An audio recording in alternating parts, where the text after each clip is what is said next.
squishy. Is that a word? Did he? Okay, all right.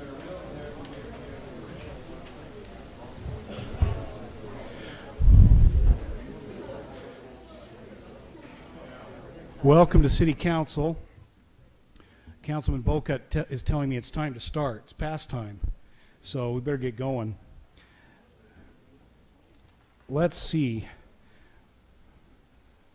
We are pleased today to have with us Ralph and Sherry Atkin, seated almost near the back there, who have done so much for our community in so many ways. And today they are representing the Interfaith Council, St. George Interfaith Council, and Ralph Atkin will offer our invocation. And after that, we have a group of scouts from the Bloomington area. We're going to ask them to come up after the invocation and lead us in the Pledge of Allegiance. Let's see, Nathan Jensen is the senior patrol leader, and he is delegated to Hunter Cannon to lead us and be the voice in the pledge. So, Ralph.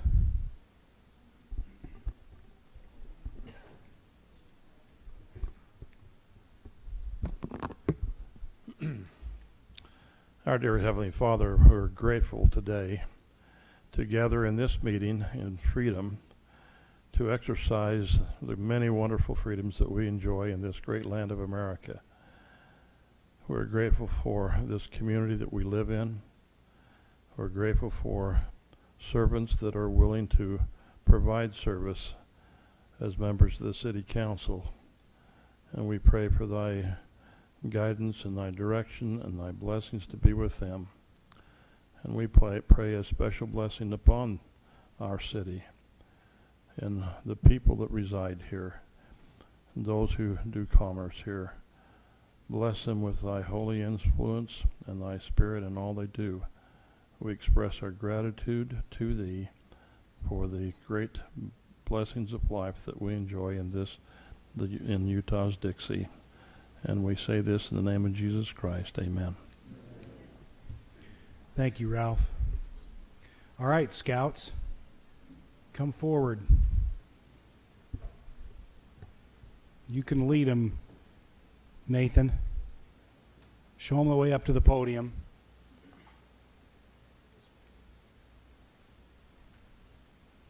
Very good. Uniformed. Now, Hunter, you're going to get right to that microphone there. Tell us what to do. May the audience please rise. Please repeat the Pledge of Allegiance. Ready? Begin. I pledge allegiance to the flag of the United States of America and to the republic for which it stands, one nation, under God, indivisible, with liberty and justice for all. May the audience please be seated. Thank you. Now, gentlemen, stay here for a minute. We never let them off the hook that easy, do we? So, introduce yourselves, would you? Tell us your names and maybe tell us what you're working on. I think I know what you're working on, but why don't you tell us? So, Hunter, you start off since you're right there. Well, as he said, my name is Hunter Cannon, and we're working on the Citizenship and the Community Merit Badge. What's your rank in scouting? Do you know? After this weekend, it will be first class. Good job. Okay, next. My name is Dred Champneys of Troop 530, and we're here working on the Citizenship and the Community Merit Badge. What's your rank? First class. Way to go. Mr. Jensen. I'm Nathan Jensen, and I am working on the Citizenship in the Community Merit Badge. Very good. Is your dad Robert? Yeah. Anyone know Robert? He looks kind of like Robert, doesn't he? Yep, very good, Mr. Jensen. Thank you. I am Gavin Moore, and I am working on the Citizenship Merit Badge. Thank you. And did you say what your rank was? First class, second class, something like that? Tenderfoot. Way to go. You're getting started strong. Working on citizenship in the community. Good job. I'm Weston Hall, and I'm working on the Citizenship and Community. and my rank is first class. All right, guys. Glad to see you. Now, before you go down, can you help us remember what the Scout Law is? That's the long one, the list. So how do you do it? And face that way. And let's show them how you know the Scout Law. It's what a Scout is, right? Okay, tell us.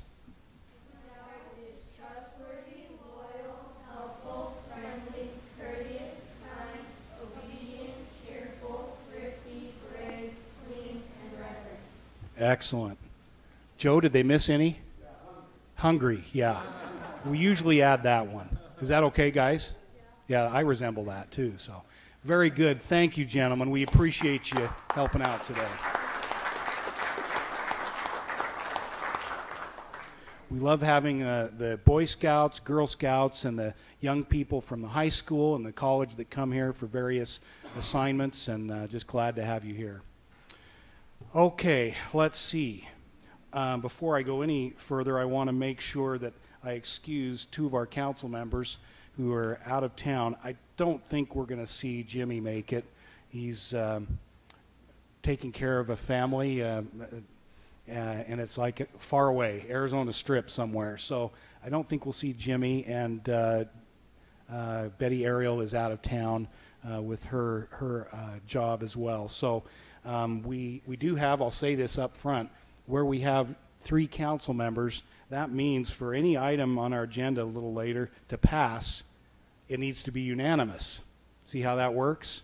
A quorum is 3. It takes all 3 to be able to pass anything. So we'll say this up front for anyone who might be concerned about that. They would be welcome to notify us, and we would be happy to table an item and put it to the next council meeting if they're concerned about that. So also, before we get started on the formal agenda, we have with us Republic Services. Republic Services, if you think about that name for a minute, you might see their trucks running around your community, our community, once a week, picking up our trash, and they've been a partner of the cities. They also run the landfill for the whole county and pick up trash for the whole county as well. So they're a great community partner. They're here tonight to talk to us a little bit about a scholarship award that they are making. So we would welcome them to the podium if they want to say a few words, and then I'd love to come down and help you present what you have tonight. Okay. Tell us who's with you, and introduce yourselves. So my name is Austin Jenkins. I'm the division manager here in St. George, and I've got Chris Grover. He's our sales manager here in town. So every year, Republic Services, we do 5 $500 scholarships to the community, to the schools, high schools here in our community. As I've been able to do this in not just here but in other areas, one amazing thing that I am always amazed at as I see is the candidates who we are able to pick and select, and how much work and effort they go into their schooling and really into their future. And that's kind of really the direction I kind of would like to speak a little bit, is just as how well I see our future in when you start looking at how much work and effort the younger generation is putting into their future and education. So here tonight with me, I've got Taylor King. Taylor, if you want to come up. And then I've got Bryn Erdley. Bryn, if you want to come up as well. Then Mayor, if you want to come down. Okay. So Bryn is from Dixie High School, and Taylor is from Pineview High School.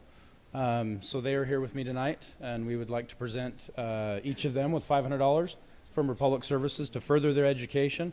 And as they go on to greater and great things down the road, we would like them to remember that garbage played a little bit of part in their future. So, Chris, you want to? Let's see where you want to be so we can get a picture. Who's taking pictures? Come down a little bit. That's a big check. This is the bank of cash. Yeah, exactly right.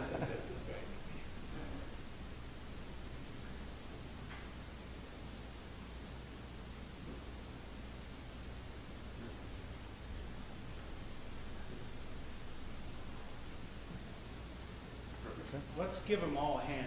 Shall we?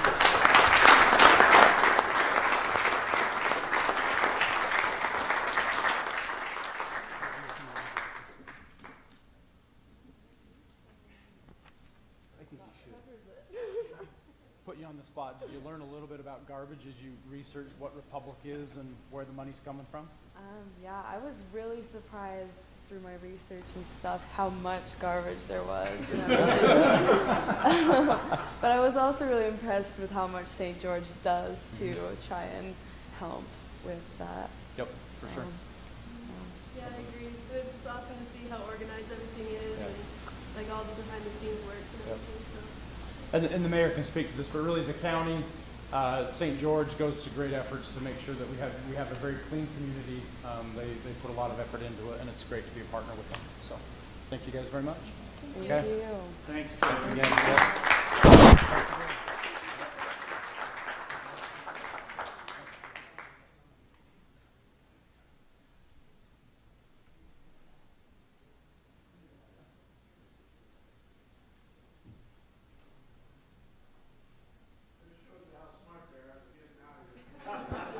They just asked if they could, and I said, you'd be crazy not to, you know.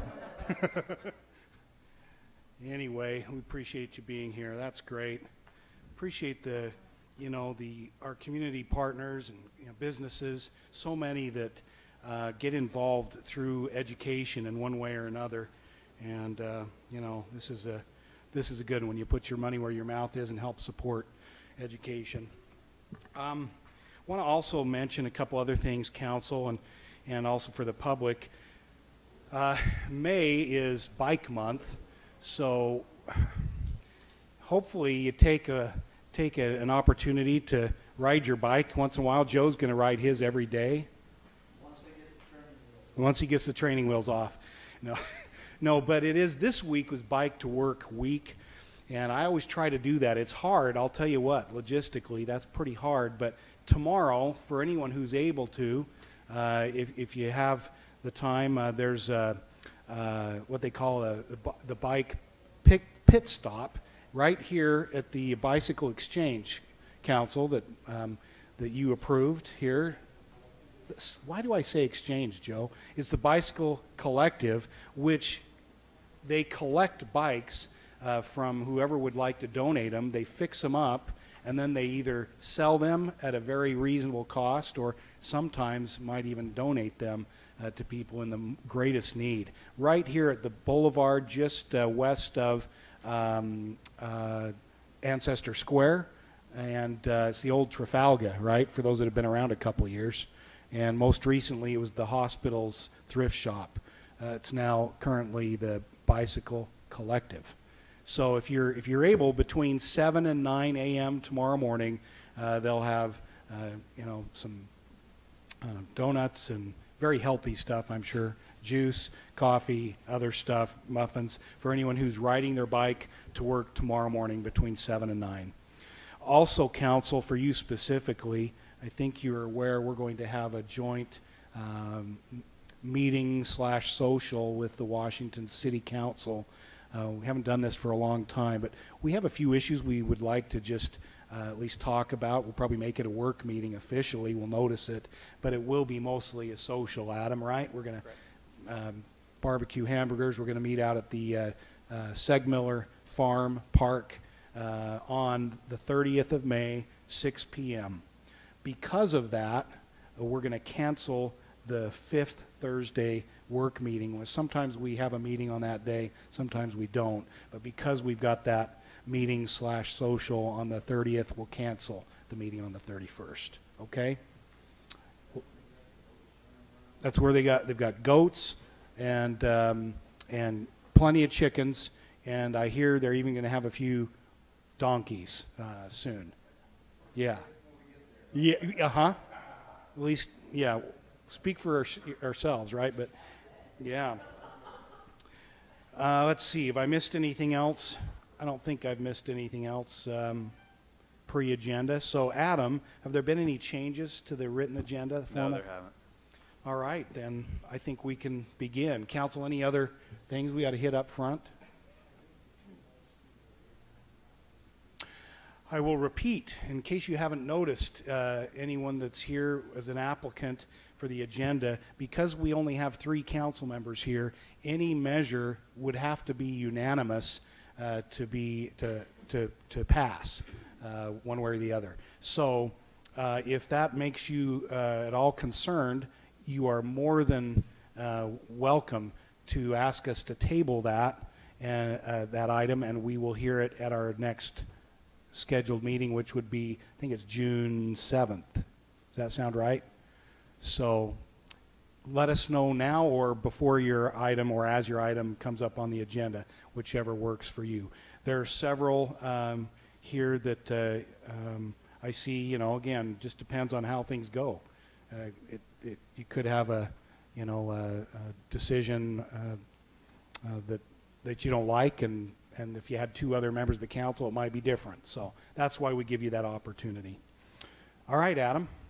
Okay, first up is our consent calendar. There are 5 items this week, and these are administrative items. They've been reviewed carefully. They found to meet the conditions of approval. Unless council would like to remove any of these for a separate discussion, then staff would recommend a single motion to approve the consent calendar as presented. This would be items A through E. Council, you've had a chance to review the packet in advance. Are there any items on the consent calendar you wish to remove?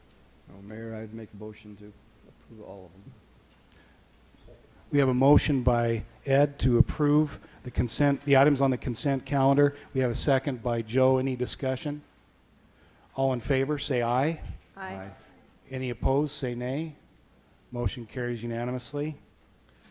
Items 2 through 10 are related to land use, and so our development services staff are going to make these presentations to the council.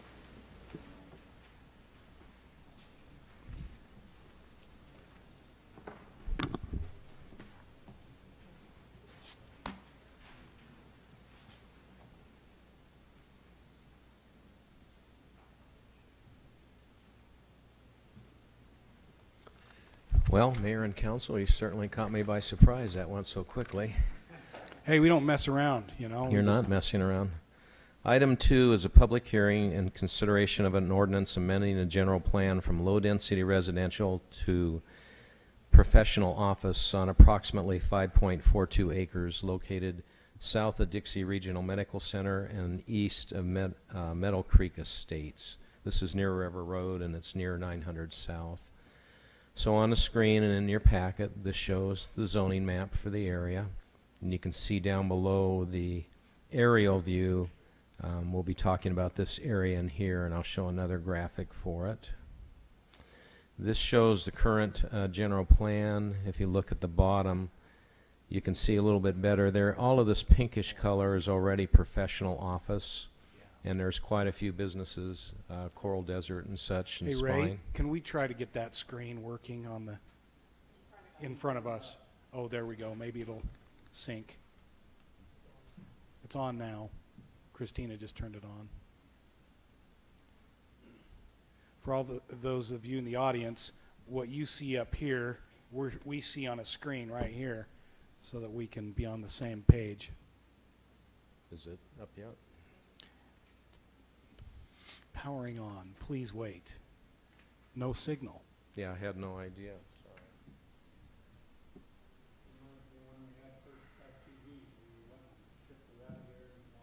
Sorry. I remember that.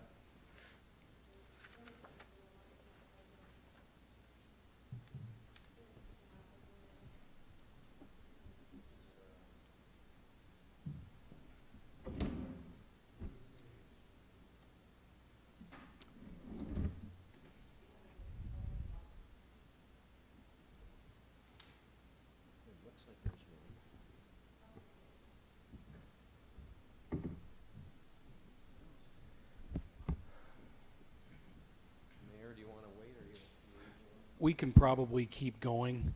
I'll share up here. It's on my computer. Okay. Okay, so this pinkish area shows professional office land use that's already there, and there's quite a few medical office buildings, as you're well aware, across from the hospital. This kind of a blue area shows where they'd like to change it to professional office, and it actually goes a little bit further south, which I'll show you in their actual exhibit they submitted. And this is the exhibit. I'm going to trace that blue outline property, which was here, which is part of the property, and you can see some of it is already professional office, and then to the south will become professional office, or at least that's the request. And this is a better view I inserted where you can kind of see the area that they'd like to go to professional office on about 5.5 acres. Planning Commission does recommend approval. It looks like a logical choice. At this time, they've kind of talked about potential projects, but it's really just a land use for general plan, and that's basically the request, go from low density to professional office. So that really concludes staff's comments. Thank you. Questions for Ray? Ray, just kind of reaffirm in my mind that the applicant has made an effort or has met with some of the residents at the adjacent townhomes. Do we know if that's taken? I was told that they had done that. Okay. Yeah, I don't think I have anything in a packet. Sorry, but my understanding is that they did.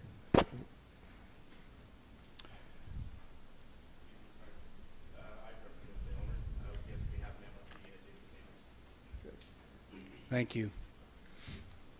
Just note that the applicant indicated that they met with adjacent neighbors. Okay, any other questions? If not, then we will open the public hearing at this time for any who may have come to express their concerns or input on this item, and we would certainly welcome the applicant to say anything if they would like to. Yes, sir. Please come forward. Just state your name for the record, if you would. My name is George Mueller. I live in Meadow Creek. I remember you, George. I know. How you doing? Oh, hanging in there. Good. Could you raise that mic a little? Just kind of, yeah. That's possible, if that'll help you. Okay.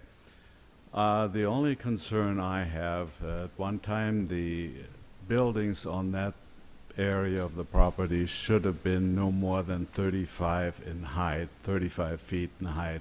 Will that be maintained in this particular zoning? Well, we don't know that at this point because this is a general plan amendment. So it would take, if anything, we're going to be over 35 feet high, it would take a conditional use permit, and that would come back to the city council. And you could certainly provide written comment at that time if you'd like to. But well, at this time, we have no way of knowing that. Yeah, we've had some things promised by a prior council, and I don't know if you have heard of that there was supposed to be a green strip on the east side of Meadow Creek. Mm-hmm. And for some reason that didn't make it into the minutes, but quite a few of the people that were living in Meadow Creek were under the understanding that that would happen, and we would like to reiterate those comments, and that ought to be considered, so we're not right against the parking lot, or so maybe some natural greens, whatever. I think that's a fair point, and certainly, you know, it's fine for you to express that now.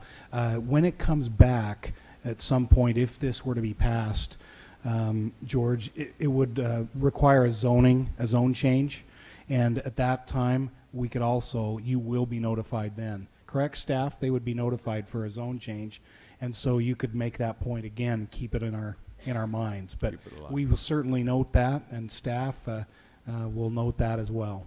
The reason I mentioned that, we thought we had an agreement on that green strip, as I mentioned, and then we were told, oh, that isn't in the minutes, so years later, and we weren't too happy about that, so we want to make sure that.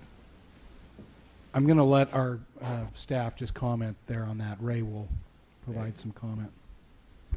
So, as you said, Mayor, it's just general plan amendment tonight. If they come back, they'd have to change the zoning, as you mentioned. They have to do a zone change, probably recommend a PDC. And at that time, we would look at the layout, the landscaping, and it's typical against residential to have at least a 10-foot buffer with landscaping, so that would insulate it. Well, we had a 35 or 40-foot strip that was recommended by a actually a former council member, and they called it a green strip. So for what it's worth, we just wanted to make sure that the height requirements and so will be followed through on them. We can't guarantee that, but No, but we can but talk we about can it. certainly talk about it. Okay, And we don't want to have it disappear from the screen You as got it it. did in those days. Thank you. Thank you, George. Nice to see you again. Any other comments from the public on this item, number 2? I'm going to close the public hearing at this time, and then Sean.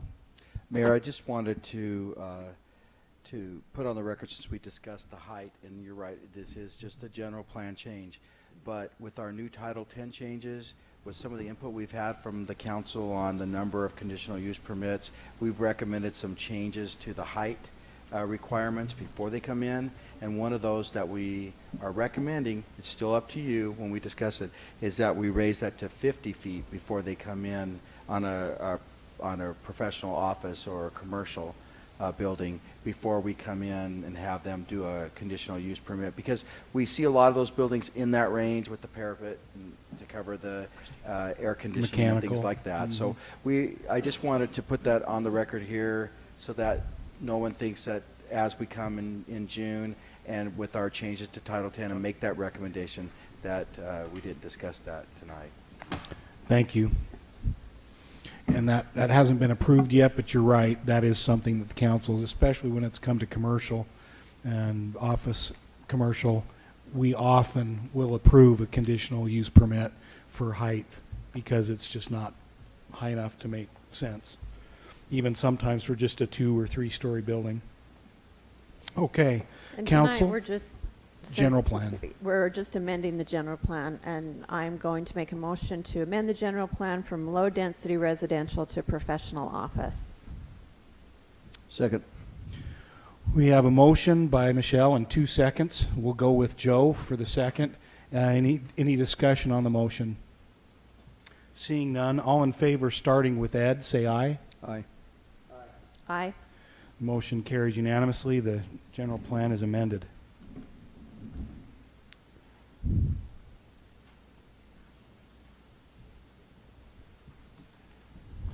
Next item on the agenda, a public hearing and consideration of an ordinance changing the general plan from MDR, medium density residential, to MHDR, medium high density residential on 3.01 acres located approximately 1999 West Canyon View Drive. So it's a general plan. The current designation is MDR, and the applicant is requesting a more intense residential land use. So here's the property outlined in red. Canyon View is located here. This is Plantations. This is Estancia. This is the old Green Valley Spa. And so this is the area that's being requested. Current zoning on the property is PDR. This is the Green Valley Planned Development Residential that was rezoned back in the 80s.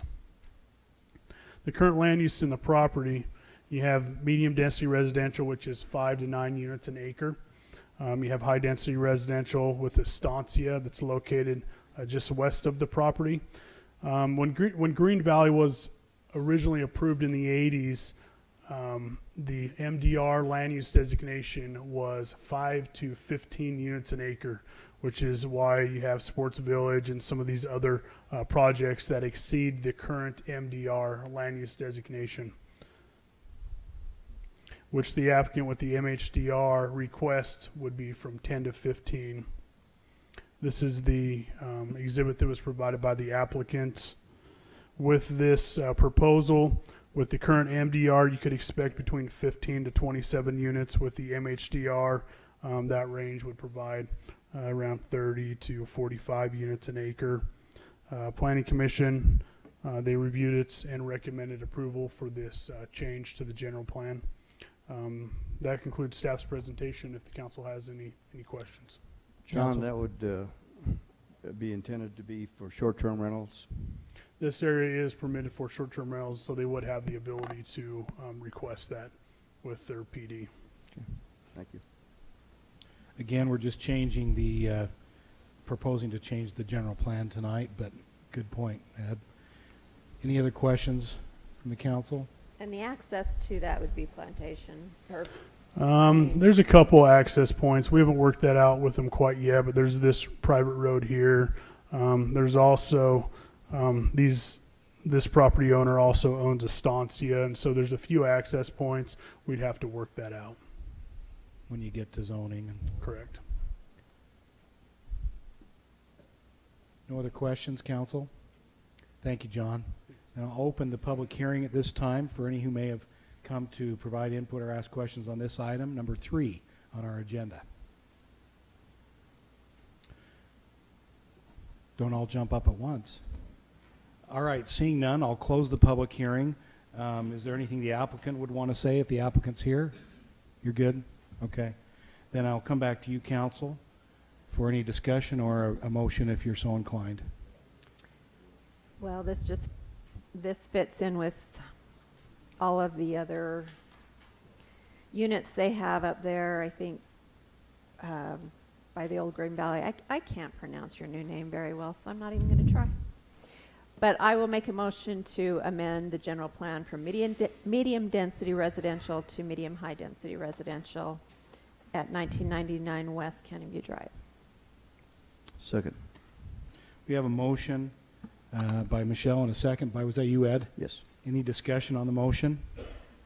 Seeing none, all in favor, starting with Michelle this time, say aye. Aye. Aye. Aye. Motion carries unanimously.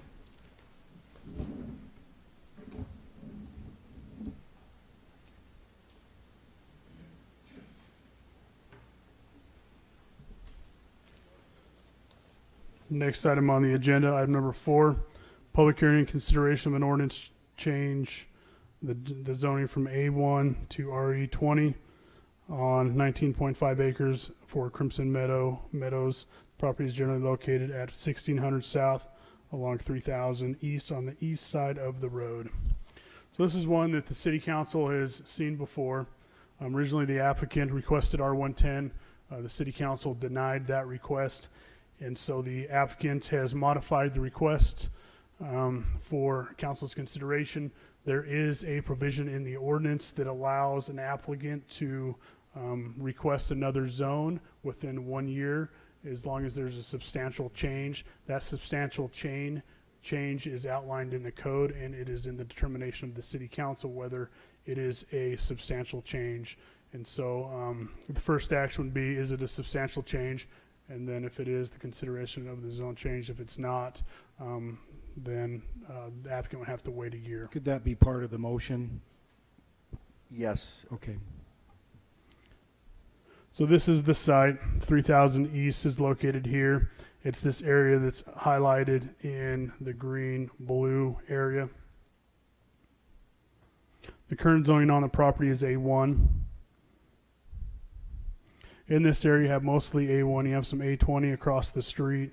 RE 12.5 is located here. Some R112 and R1 10 and 12.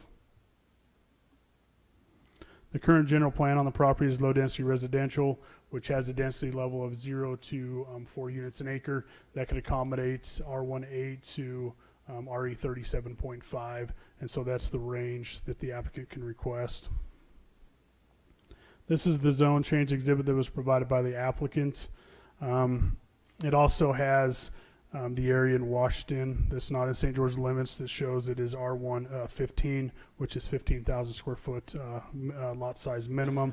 They're requesting the RE20, which is 20,000 square foot lot minimum. It is an RE zone, and so they do have animal rights associated with that zone. Within this zone, you can expect roughly 38 lots is what could be expected on this size of property with this type of zoning. Planning Commission reviewed it and recommended approval for this request. That concludes staff's presentation. If the council has any questions. John, it's not just chickens and I think it's large animals that would be permitted on That's there. correct. And that was something, again, RE, for those in the audience and watching, stands for residential estate. That's correct. But it has some of the benefits of ag, which is, so it kind of makes it a good hybrid zone, if you will, for an area like this. Any other questions for John? Thank you. All right, I will open the public hearing on this item, number 4 on our agenda, for any who might have come to express input on this.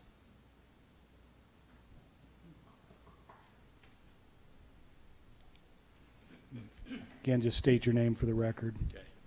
Jim Brinkerhoff. I'm a landowner within 500 feet, and I have a few concerns.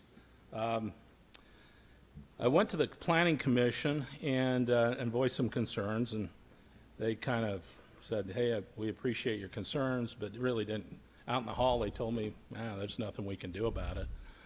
That doesn't make sense to me. You know, they told me that if I go to the planning office, I could look at the plat and I could see what my concerns, you know, I'd find out what my concerns that would be taken care of. But I went into the planning office and they don't have a plat on it. You know, they don't have a plat on it. Karen Roundy, I spoke with her at length, and she was kind of surprised they didn't have a plat on it. My concerns as a landowner and running cattle out there on a pasture is that, number one, the drainage issue. So along the west side of that property, there's a drainage ditch, and it drains a good chunk of the valley. And if you dike that off, and during construction, you know, what kind of problems are you going to have? Because that's a major road right there. A lot of traffic in the morning. I go feed my cows at 6 in the morning because I want to avoid the traffic. If I go at 8 in the morning, it takes a number of minutes to get out there. Where it takes me 10 minutes, it'll take me a half hour, you know, just because of the traffic. On 3,000? On 3,000, you know. And so my concern there is sixfold. I quite like the people who are developing it. You know, I had a good chat with them after the Planning Commission, but my concerns didn't go away. And they assured me my concerns would go away when I looked at the plat on that, but there's no plat. And so I don't see how you could... There wouldn't be a plat yet. Okay. Because it's not zoned. So how do we talk about drainage issues and watering issues? You do that when you get into the plat. So once you approve it, though, okay. The zoning is approved, but the plat's not until all those things are addressed. Okay, so I can still, voice Absolutely.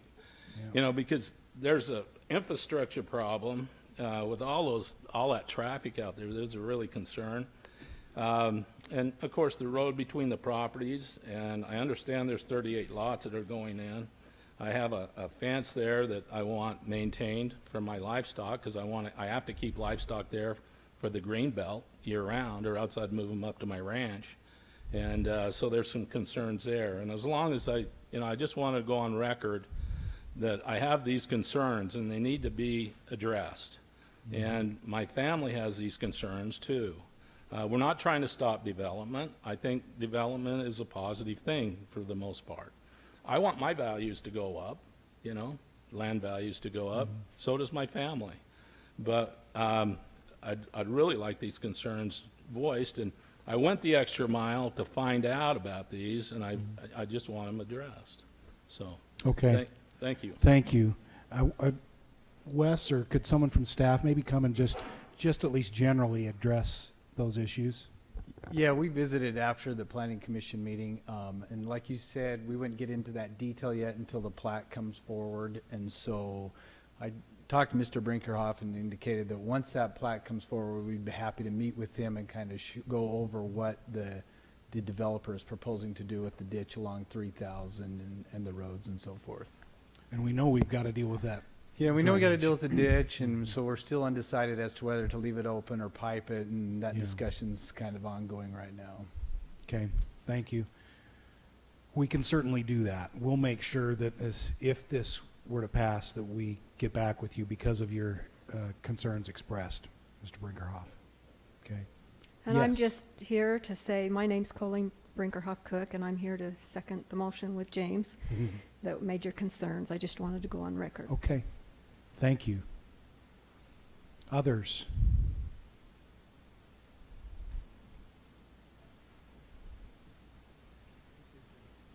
I think so. Are you the applicant? I am. Okay. And your name, just for the record again? My name is Kent Foote. I wanted to thank everybody for letting us bring this back.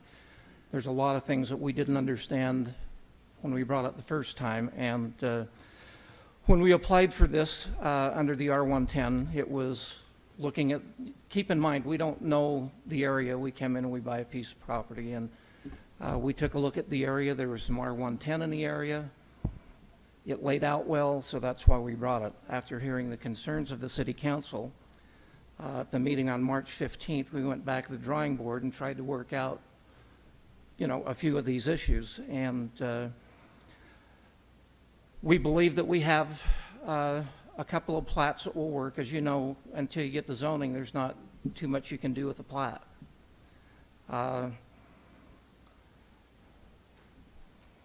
Made a couple notes here. So through the preliminary planning, the request is obviously to be changed to an R20. We understand the concerns of the neighborhood and the neighbors, and we want to assure you that, and the neighbors, that when it comes time for fences, those kinds of things, that we're going to step up to the plate and make sure that things are contained and help him with his cattle and so on and so forth. So we've really stepped up our game because we've come from R110 to R20. You can imagine how many lots we've lost, and as a developer, there are some commercial, or excuse me, some economical concerns. As the planning and zoning, they actually recommended in the beginning that it be R112, and we're way beyond that. I believe in talking with the neighbors after the meeting. They're in favor of the lot sizes. Like I said, we've really stepped up our game there. As far as the infrastructure, we know the drainage has to be proper. You know, this is, you know, I've done hundreds of commercial developments, and it so happens that the builder that's with me on this project, we started doing some residential, and it's worked out very well. It's our belief that moving to R20 is a drastic and substantial concession, and we haven't wasted time coming back. Well, can we have R112? Can we have R15? Can we have, and stepped it up. You know, we've tried to step up to the top, get the lot sizes where it works for everybody, and we can still, you know, once again, there's economy that's involved. So, like I said, we've tried to make this very reasonable. We think it's a drastic change, and we would sure love to have your approval tonight. Thank you, Mr. Foote. Thank you. Any other comments from the public? Yes, sir. Please come. Yeah, come forward. It's a liability thing that I overlooked in my notes, and that is, you know, I'm running livestock there, and if you put in a housing development, what's my liability with people coming in and messing with my livestock? Or, you know, is the smell going to be, you know, not to their liking, you know, because it's livestock, you know? And so I don't know, where do you address that at? Well, those are interesting things. We've never heard those before, have we, Council? I bet you have. Yeah. And, you know, it's one of the reasons we put up signs in kind of the Little Valley area generally, and we might need to actually, not that it changes anything, but we do try to let people know they're entering an area that is an agricultural area, and at least so they know that the agricultural uses were here first. And while you know, there might be complaints, you're within your rights to, you know, operate in accordance with that zoning. So we'll certainly do the best we can. We've even gone so far, I think, as to note it on the plats, haven't we, Sean? It seems like we did something. In some cases we have, but certainly there's no increased liability on your part. Then, in fact, the state law favors your ability to continue using that as an agricultural purpose property. So, so that part you won't have to worry about. Yeah. But I will say that obviously when you have neighbors next door and their kids, it's always attractive to go over. I was a kid once, you know, and I'm going to tell you, you know, you'd always take that umph degree. And when I have horses in there and cattle, You know, everybody thinks a horse is nice and kind and won't step on you. But they're like a big dog. They're pets, you know. They'll knock you down. And so, yeah, I'm concerned about that. In talking with the Farm Bureau, and finding out my rights, because now the encroachment's coming in, I want to know my rights. And that's exactly what they told me, you know. So that's, I just want to be a good neighbor, and I want good neighbors. And I appreciate Mr. Foote, going to an RE20 with animal rights, because it's going to be minded people, I should say, and so I appreciate that. There's something about that zone. We hope it will send that signal, and maybe we can put up even another one of our signs, somewhere in that vicinity. It may not fit so well on 3000 East, but maybe there's no room. Well, and it's going to be a 5-lane road, in time, but I think hopefully the zone designation, as well as maybe with a little bit of help from the city with the sign, we'll try to keep that so that it's a right to farm, you have. And we will do everything we can to help you with that. Okay, all right, appreciate it. And if Councilman Hughes were here, he would. Well, and I talked to him yesterday morning when I went and got one of my cattle from him, anyway. Thank you. All right. So noted. It's on the record. Any other comments? Okay, then I will close the public hearing at this time and come back to you, council, for any further discussion or for a motion if you're so inclined. Keep in mind, as was mentioned by planning staff, if you were to make a motion to approve, it should include the fact that this would be constitutes a substantial change from what was presented previously. And I think it does. I mean, I appreciate the developer. It's his land, it's his property, and we were pretty adamant we didn't want R110 there for the reasons you stated, Mr. Brinkerhoff, is it's agriculture out there, and we want to maintain some agriculture. And I appreciate the developer going from R110 to stepping up to RE20. People are going to know, guess what? There may be some pigs and horses and cows around you, and if they start to complain, tell them you were here first. I know that's not they'll still complain, but we'll back you. We'll back you. So I appreciate it, and like it's been discussed, we can't get into all of those issues on drainage, but we will. We will. When that time comes, we will.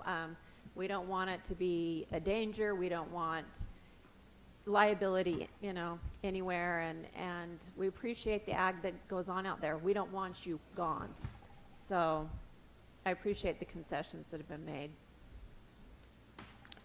Well, there's been plenty of discussion on this. It's been to the Planning Commission twice and here twice, so it's really been discussed and reviewed, and Mr. Foote has made a big change from when he first started to what the Planning Commission now recommends approval of, so it's good.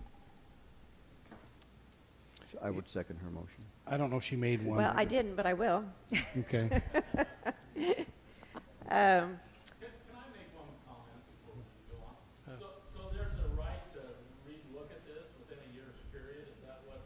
Well, what it is typically if there's a denial of a request for a zone change or a number of things, then you have to wait a year to come back unless there's a substantial change.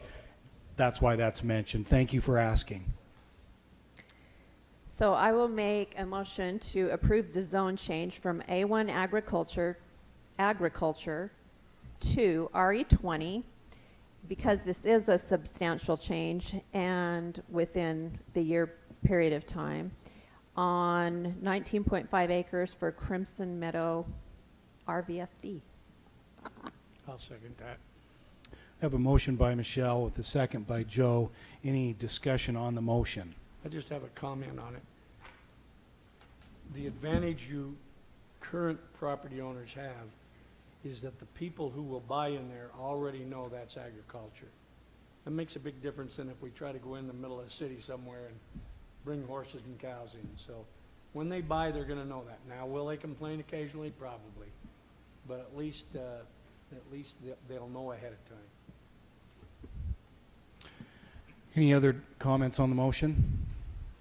Seeing none, all in favor, this is an ordinance, so all in favor again, roll call vote starting with Joe. Say aye. Aye. Aye. Aye. That motion carries unanimously. Thank you, and thank you for your comments. It'll make everything better as we go forward. Thank you to the applicant as well.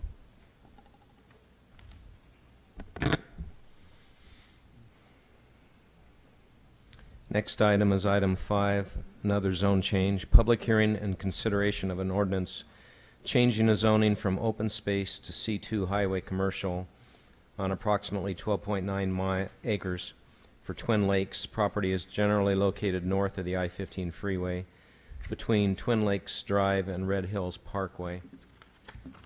So here's a vicinity map, shows the area, and we'll be talking about right in here.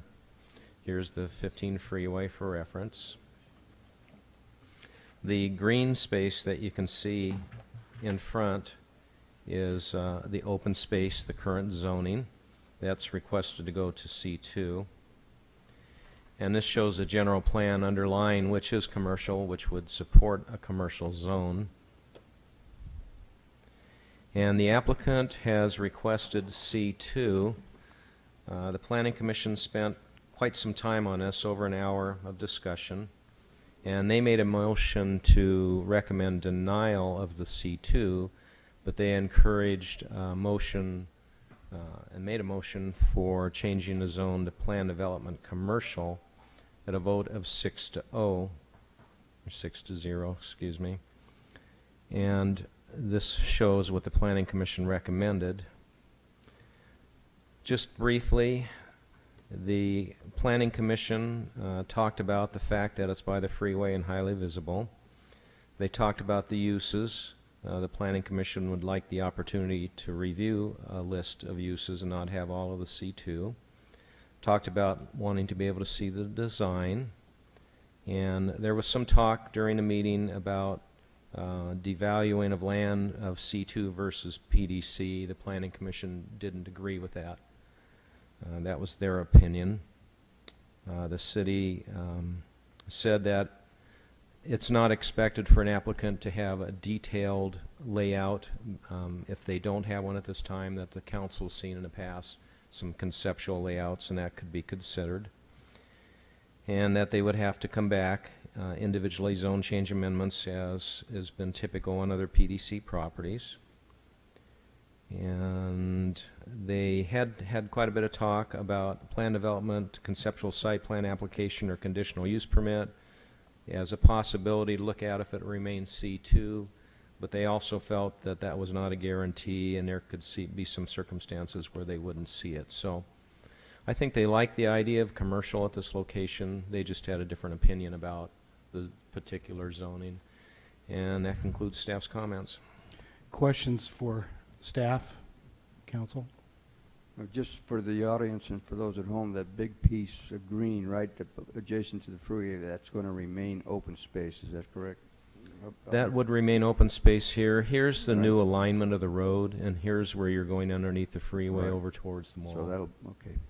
Thank you. The red outline shows the property that they'd like to have zone changed on. Other questions before Ray sits down? Okay. Is there anything that the applicant would like to say at this time?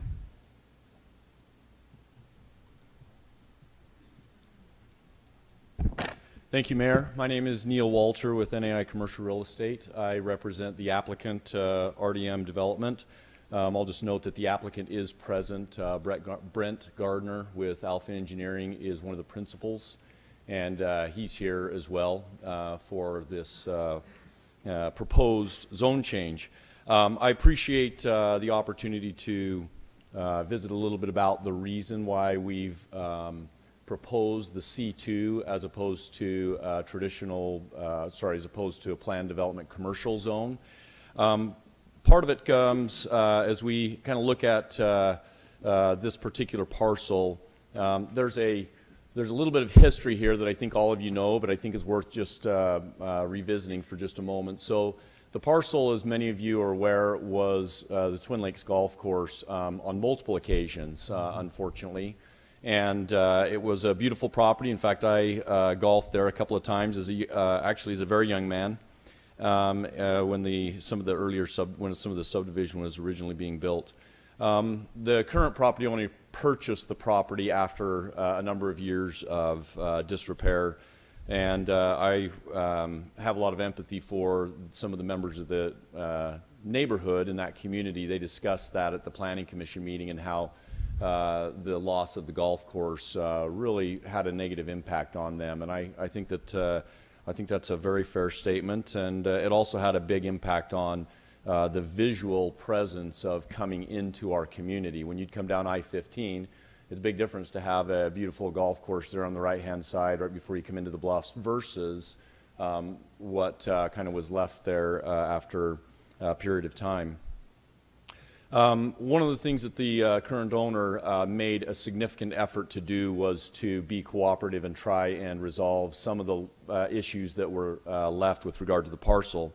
That cooperation required participation with St. George City, UDOT, and then also America First Federal Credit Union, who owned a number of the parcels, including encroachments into the backyards of the property owners up around the residential properties on the hill. So as part of that process, there was a lot of collaboration to resolve storm drain and deal with some of the wetlands issues that are in the area. There were a number of boundary line issues that had to be resolved with UDOT and also with America First Federal Credit Union.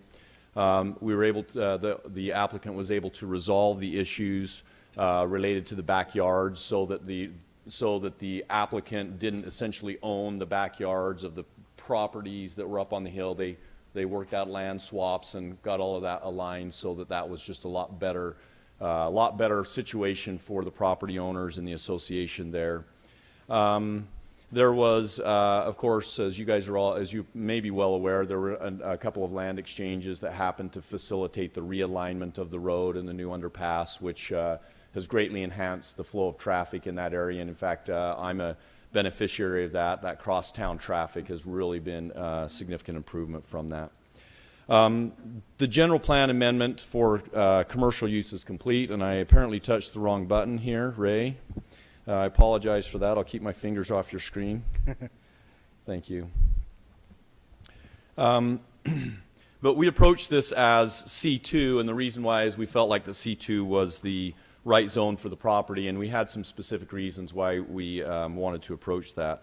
First of all of Exit 8 is C2. All of Exit 10 is C2 or C3. All of the east side of Exit 6 is also C2. As far south off of Exit 8, all of Red Rock Commons is C2, and the Rimrock Commercial Center behind the Target, all of that area is all C2. The planned commercial development zone would add some specific requirements to the project that I think would be, that are frankly some conditions that we're trying to avoid and have some concerns about. So one of them is we're not doing a vertical development, we're just doing a horizontal development. We'd like to come back with a plat and propose a plat, but our goal is not to build the vertical piece, it's to essentially do that development and sell those lots, and we think that that is conducive to the C2 zone. The PDC is a longer approval and permitting process, and maybe as one example of that, between the general plan, the zoning, the subdivision plat, and then we're contemplating, it's not yet here for approval, but we're contemplating 8 lots. That would mean 22 public meetings with you and the Planning Commission to work through the use associated with that particular parcel. And while we enjoy being here, we know that your time is valuable, particularly in light of as many projects as you consider on a monthly basis. I noted that the purpose of the C2 zone in the City Code is as follows. The principal objective in establishing the C2 highway commercial zone is to provide space within the city where facilities that serve the traveling public can be most appropriately located.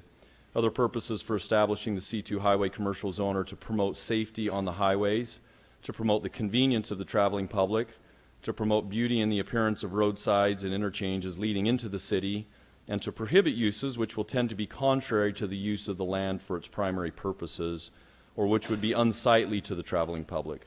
In general, this zone is located close to the freeway interchanges and at the intersections of important transportation routes. And I think particularly if I note that this particular parcel is located close to the freeway, it's adjacent to the freeway, and intersections of important transportation routes, which I think that the underpass really is a good reflection of. We believe the parcel meets the requirements of the C2 zone and is consistent with the other development patterns around the freeway interchanges and along I-15. The current zoning ordinance provides consideration for permitted uses, not permitted uses, conditional uses. It has setbacks, height restrictions, landscaping, all those things are included. There's further consideration and oversight, which I think you may have had some discussion about, or maybe some feedback from staff about oversight that the city has from the city because the parcel is within a 200-foot radius, 200 feet of I-15, the UDOT right-of-way. And so in summary, we feel that the parcel fits the purpose and requirements that are outlined in the C2 zone. And we believe the zone provides sufficient oversight on behalf of the city to make sure that the uses, the aesthetics, which I think are an important consideration given the history, and the overall community benefit, those issues are addressed. So I thank you for hearing our proposal this evening. Thank you, Mayor. Thank you. Any questions for, I guess, for Neil or the applicant, since he's just right there? I'll hold my comments till after the public hearing, Mayor. Okay. Okay. Okay. Thank you.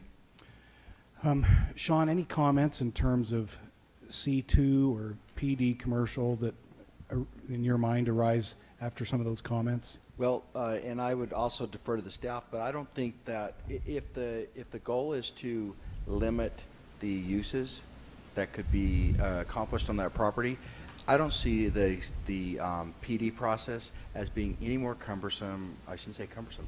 It'd take any more time than it would to just do the C2 commercial. Certainly, if we were, if the concern is to address those, that is the best way to address those in a permanent manner, and one that would require in the future the flexibility to still allow the council to change it, but also allow input from the residents on how they feel about those changes. So if the council is trying to balance making this property usable, which you have always done in the past, because this has been a property that's had some problems in the past, I believe that the PD is the best way to accomplish what you would want to do and help the applicant in accomplishing what they want to do, that property. I'm thinking of some of the other, commercial developments. Some of them, because of their size, we're able to have more to do with those discussions and approvals, correct? And so while they may not be PD, and many of them have been in other areas, but maybe in some of these areas that Neil pointed out, they haven't been, but we've had similar ability to work with the developer, so that has helped us. Also, but thinking about a property further south on River Road that I believe is PD, 1450 South, isn't that PD, Sheffield's development? There's quite a bit that, and again, I don't know in terms of how things are sold off, but didn't they do a development agreement? Or at least they came in and they were able to approve a lot they came at the same with time. their plan for the PD. Yeah. And showed the uses, and they also even the signs and the signage the was lighting. probably what you're thinking of, where the residents came in and had those concerns, and so the council outlined or agreed on a number of signs and where they would be, which properties would get those signs. So that was, again, a process that allowed the neighbors to have input, and still you see the projects moving forward there. Okay, well, those are just food for thought. Joe? I have a question for Sean. As the C2 exists now, do we have any authority to eliminate any of those uses? I would say this, the property owner can volunteer to say we will limit the property to just these uses, and we could record some deed restrictions on the property if they volunteered to do that. I think it makes it more difficult to track in the future because, and we saw this kind of with the PD that was down at Atkinville interchange, where the agreement, the PD had said all C2 uses, but then it was at the time that we approved that and those C2 uses had changed. Yeah. I think what would happen in the case if we took that alternative route is 10 years from now, we may not all be here, but there will be staff that will view, Adam will be here, but the rest of us may not. There will be the C2 uses there, of which, and those uses could have changed, and they will be viewed, it'll just be viewed as C2, and then someone might challenge us and say, hey, I found this document recorded that says that they're limited to these, and we want to avoid that. I think that makes it more difficult for the property owners in the future, and it makes it more difficult for the city, and that's why it was good that we had that Atkinville PD. We could go back and refer to the language in that PD approval. And again, I would point out to more business forms as an example of the flexibility that also gives the property owners, because how many times have you seen that property come back for a change in the uses of that PD? And the neighbors have come in and had input on those, and I think it's worked out well. I just have some concern on some of those uses in the C2 that I can't buy off on.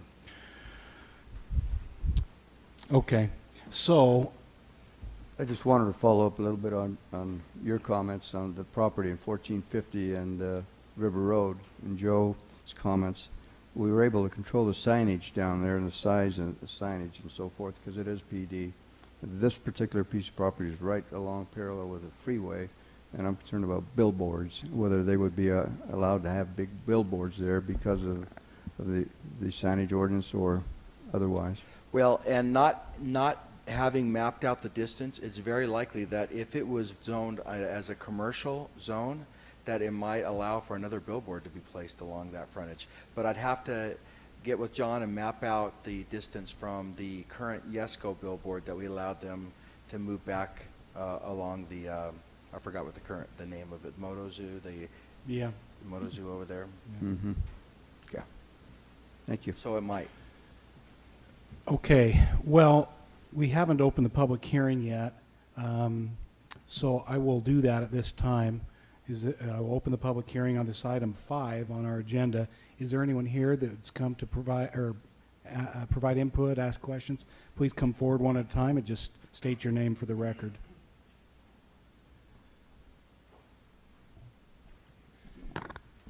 I'm Gary Hughes, 840 Twin Lakes Drive, Homeowners Association president. Congratulations. Yeah, thank you. I don't get paid either. So, well, we get paid something, but yeah, that is a labor of love, sir. Yeah. But anyway, there's only 9 homes in there, 22 empty lots, and we're waiting on the bank, to come forward, America First Credit, to release the lots, maybe individually, to just to help out in there. But all this zone changing, one thing I'll bring up before I go to this little story I was going to go to was, this is just an underpass from the Mall Road or whatever to the other side of the road. It is an exit, like exit 10, exit 8, or whatever. So that right there tells you, it's not open to the highway when the highway gets off to use all those corners for gas stations or something like that. That's not what that is. So anyway, there was something said about it. It was just like exit 8, exit 10, but it's not. And because they moved because they moved that road in, they moved that road closer and put a stop there. It makes a lot more noise now because of the cars having to stop and go. And then as you see on there, there's a road that they're going to be connecting that's midway of their zone open space. And, you know, I'm worried about more noise there that's going to direct people, you know, right through there where we're living, right there on top of the wall.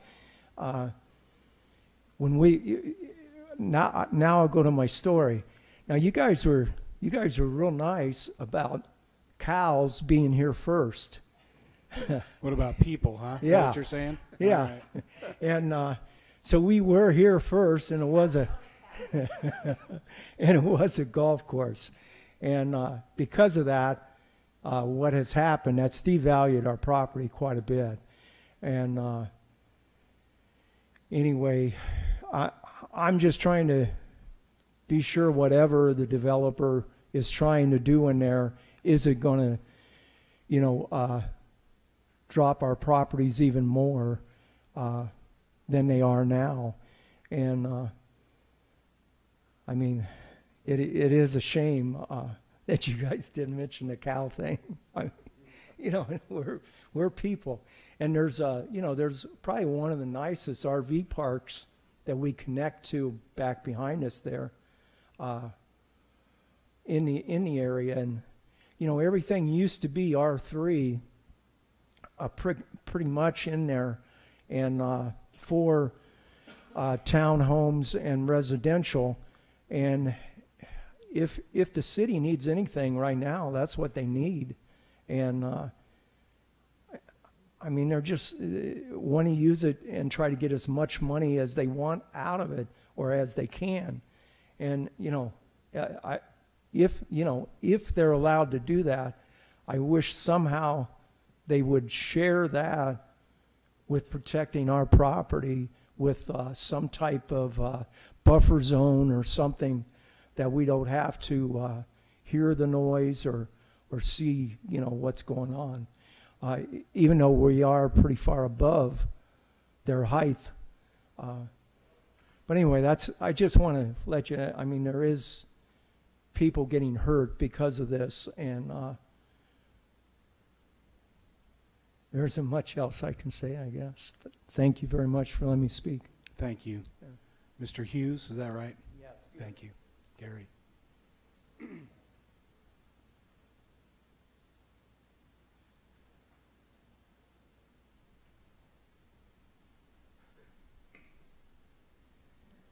I'm Helen Johnson. I'm the HOA president of the area that is marked as mobile homes up there. We're actually a senior RV park, and we have a lot of snowbirds, just as many people who are now living there year-round, so we're not like the typical in-and-out RV park. And it was a golf course when most of us moved in there. I agree with what Gary said. I was going to say about that it is not an exit from the freeway. It's halfway between the two exits, and so it's not a typical get off the road and get gas kind of thing. And I was here during the planning committee discussions, and they talked about the property was so visible from the freeway. When people are coming into town, that's the very first property that they see, and so to have the PDC so that they're able to be sure that it has the facades that give a good taste to what they're coming into is very important. Okay, thank you. Thank you.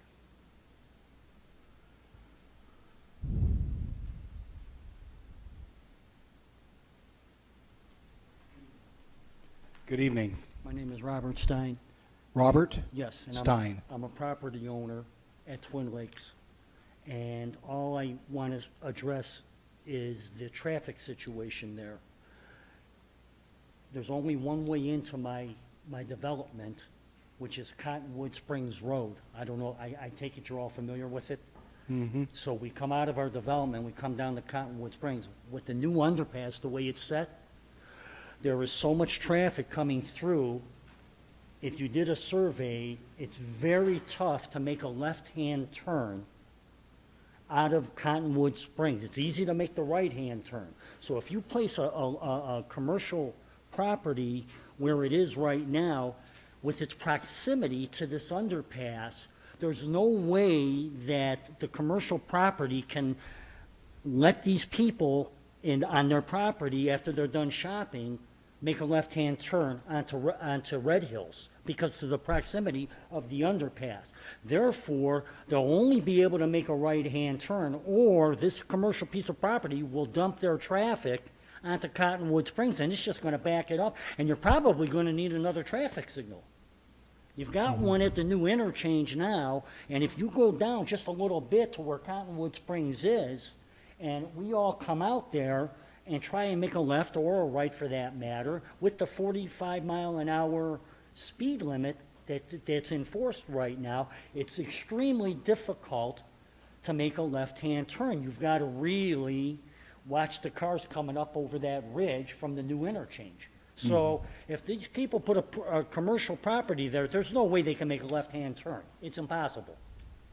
There'll just be accidents, or I can just see a congestion that's I don't know, not needed at this time. I'm not much of a speaker, but it's just common sense that if you go to Cottonwood Springs at 3:30 in the afternoon and try and make a left, good luck. So looking out for a safety factor also. Thank you very much. Thank you. Have a nice evening. Thank you, you too. Any other comments?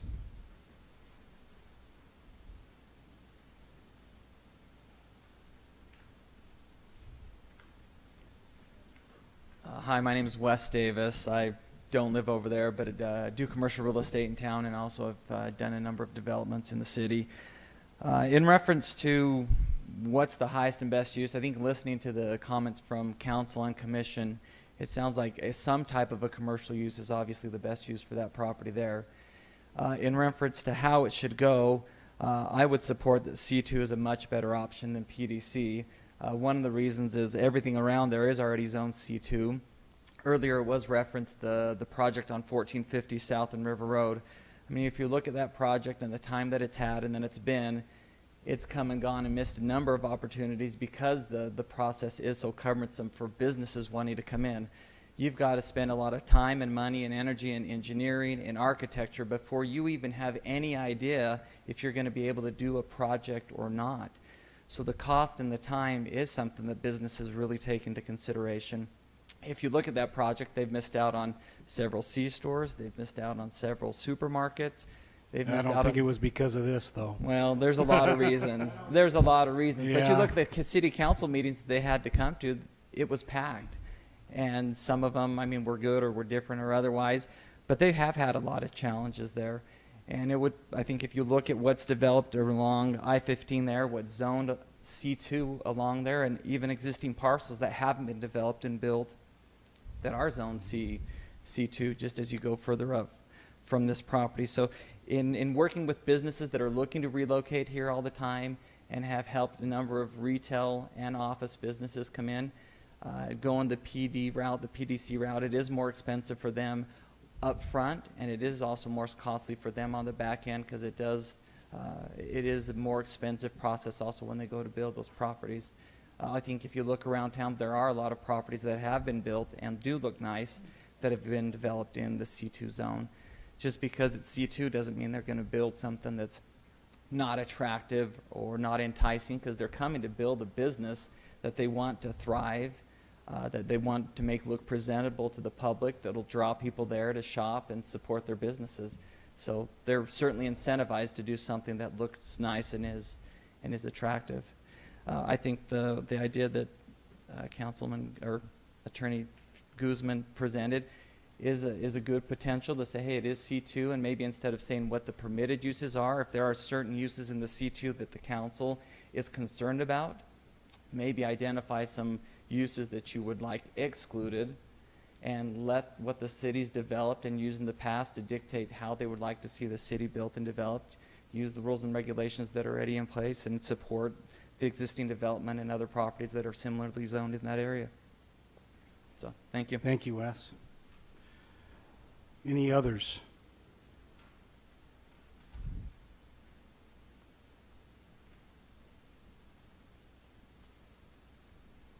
Good evening, Aaron Smith, local business owner.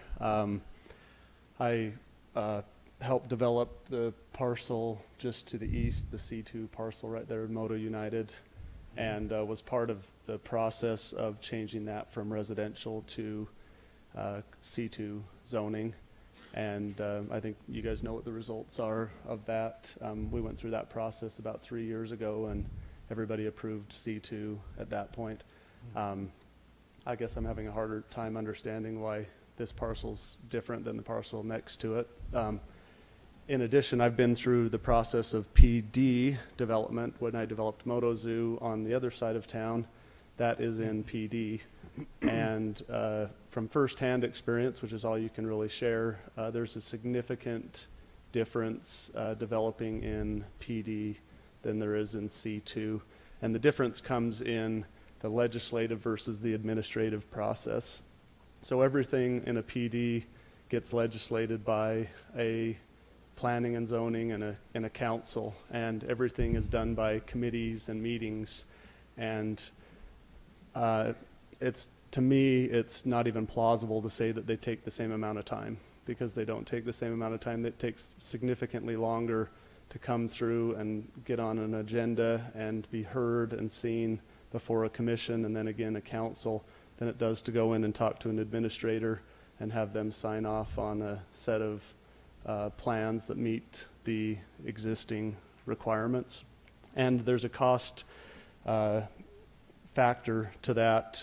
We re-looked at the cost of development when we did it on C2 and when we did it in PD, and it was between 20 and 30% more to go through the PD process than it was to go through the C2 process. So I would argue, based on firsthand experience, that it is more expensive and it does take more time, and the price that a potential buyer or business would pay for a property if it was PD versus if it was C2 would be different because of that amount of time and because of those costs. In reference to the traffic, I'd like to commend the business or the developer or the landowner. I wish we had time to walk you through all of the, I'm not the owner of the property, but I'm familiar with the process they went through. Maybe the residents don't know or appreciate this, but their yards are owned by the land developer, their backyards, and they could have said, hey, that's our land, we're going to take it, and now you don't have a backyard. But they took the opportunity to give those yards and do a land swap with America First to get those people their yards back. And I think that it should be noted. In addition, they could have, fought UDOT on, adding a traffic light, which redirects traffic. And you noticed in their proposal, I don't know how I changed the screen, but there's somewhere that we can, maybe you can help with this, that proposes a road that goes through this new property. When you see the road, this one right here. You click on that picture on number 5. You can see this road that comes off of, was it Cottonwood Creek? Cotton Creek? The idea would be you would come down, you would travel across this road, and then you can go right or left out of an intersection, right? That becomes a public roadway, and it's not something that the city has to pay for. The developer is offered to pay for this road, which will then redirect all of these houses. When those 22 new homes come in, they can come down, they can cross on this public road, and they can use a light to get in and out. And it's feasible, if they can sell their land for the appropriate amount of money, to build a road that benefits the residents up here and benefits the business owners and the landowners along here, to direct all of the traffic to an intersection. In fact, you could argue that this road could be abandoned if this road was in place, which would direct everybody to a stoplight. So sometimes we want 100 steps or nothing, but sometimes a fair compromise is to say, look, we're improving the property, we've now flattened it out, we've given land backyards back to neighbors, we're directing traffic and building roads on behalf of the city, we're directing traffic to stoplights. We made something that wasn't beautiful, and in return for that, we're going to reward you with a zoning that is a fair and equitable zoning. And you have to find, you know, there's always the arguments on the one side, the emotional argument. There's also on the other side of a business or a landowner, the feasibility argument. And the PD zone doesn't allow for the feasibility. Again, through the legislative process, if I'm a potential buyer of one of these parcels and I know I have to go through that PD process, I know it takes a significant amount of time, and it becomes a deterrent from being interested in the property. And I think that should be given consideration. So instead of the opportunity for a land to develop and to finish its intent, it stops based on a legislative process. And I don't think that's fair to a landowner. So I'd just like to leave those comments. I appreciate you hearing Thank you. me. Thank you. Any other comments?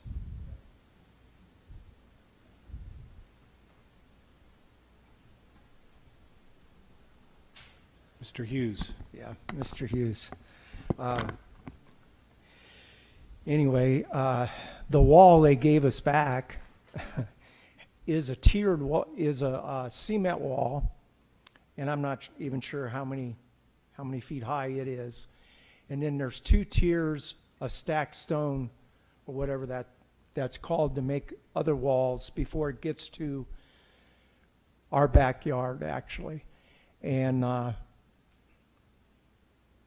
those stones, the 2 stone walls have a couple places in there because of the water washing out and stuff, has made them wash out or fall over, and they've had to be replaced or stacked back up, which isn't you know, an easy job to do. But the wall has never been maintained.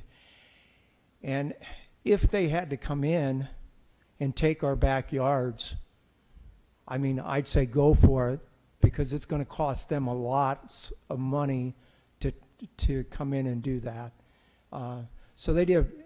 I mean, they might think they gave us something, but I feel like I was okay like it was, and that's fine. So, and the last meeting we were at, the Planning Commissioners Council, I guess, they had said part of the reason why they didn't want it to be zoned C2 was the idea that you could have gas stations, pawn shops, different types of devalue stores going in there. That's going to devalue the property, and also as soon as you come underneath your beautiful underpass, it's going to, what are you going to look at, gas stations and pawn shops and stuff like that. So that was one of the other things that was brought up, that why we didn't want to, we definitely don't want gas stations in there. So anyway, I just wanted to bring that up. Thank you very much, Gary. Mr. Pike. Thank you. Any others? Seeing none, I'll close the public hearing. Is there anything else the applicant would like to say? Mayor, Council, thank you for allowing us to come this evening. I know the Council is a little bit shorthanded this evening, and I know that this is an important issue for all of you. I would just note that I recognize that we've come and we've had our had a public hearing, and we brought this issue to the Council. If it was the Council's desire, we would be willing to table this issue to another Council meeting, and if it were appropriate, to maybe sit down with representatives from the city that you might designate and try and work through some of the use issues and determine whether or not we should continue down the C2 path with some type of limitation in terms of the uses, or look at other alternatives that have been discussed both at the Planning Commission and here at the Council. But that's we would be willing to entertain that proposal this evening, Mayor. Well, I think that's up to you if you would like to make that request. Otherwise, I'm not sure how the Council feels about it, and they don't have to state at this point, but judging by the fact that the Planning Commission recommended PD commercial, and I believe that's in line with what staff has recommended,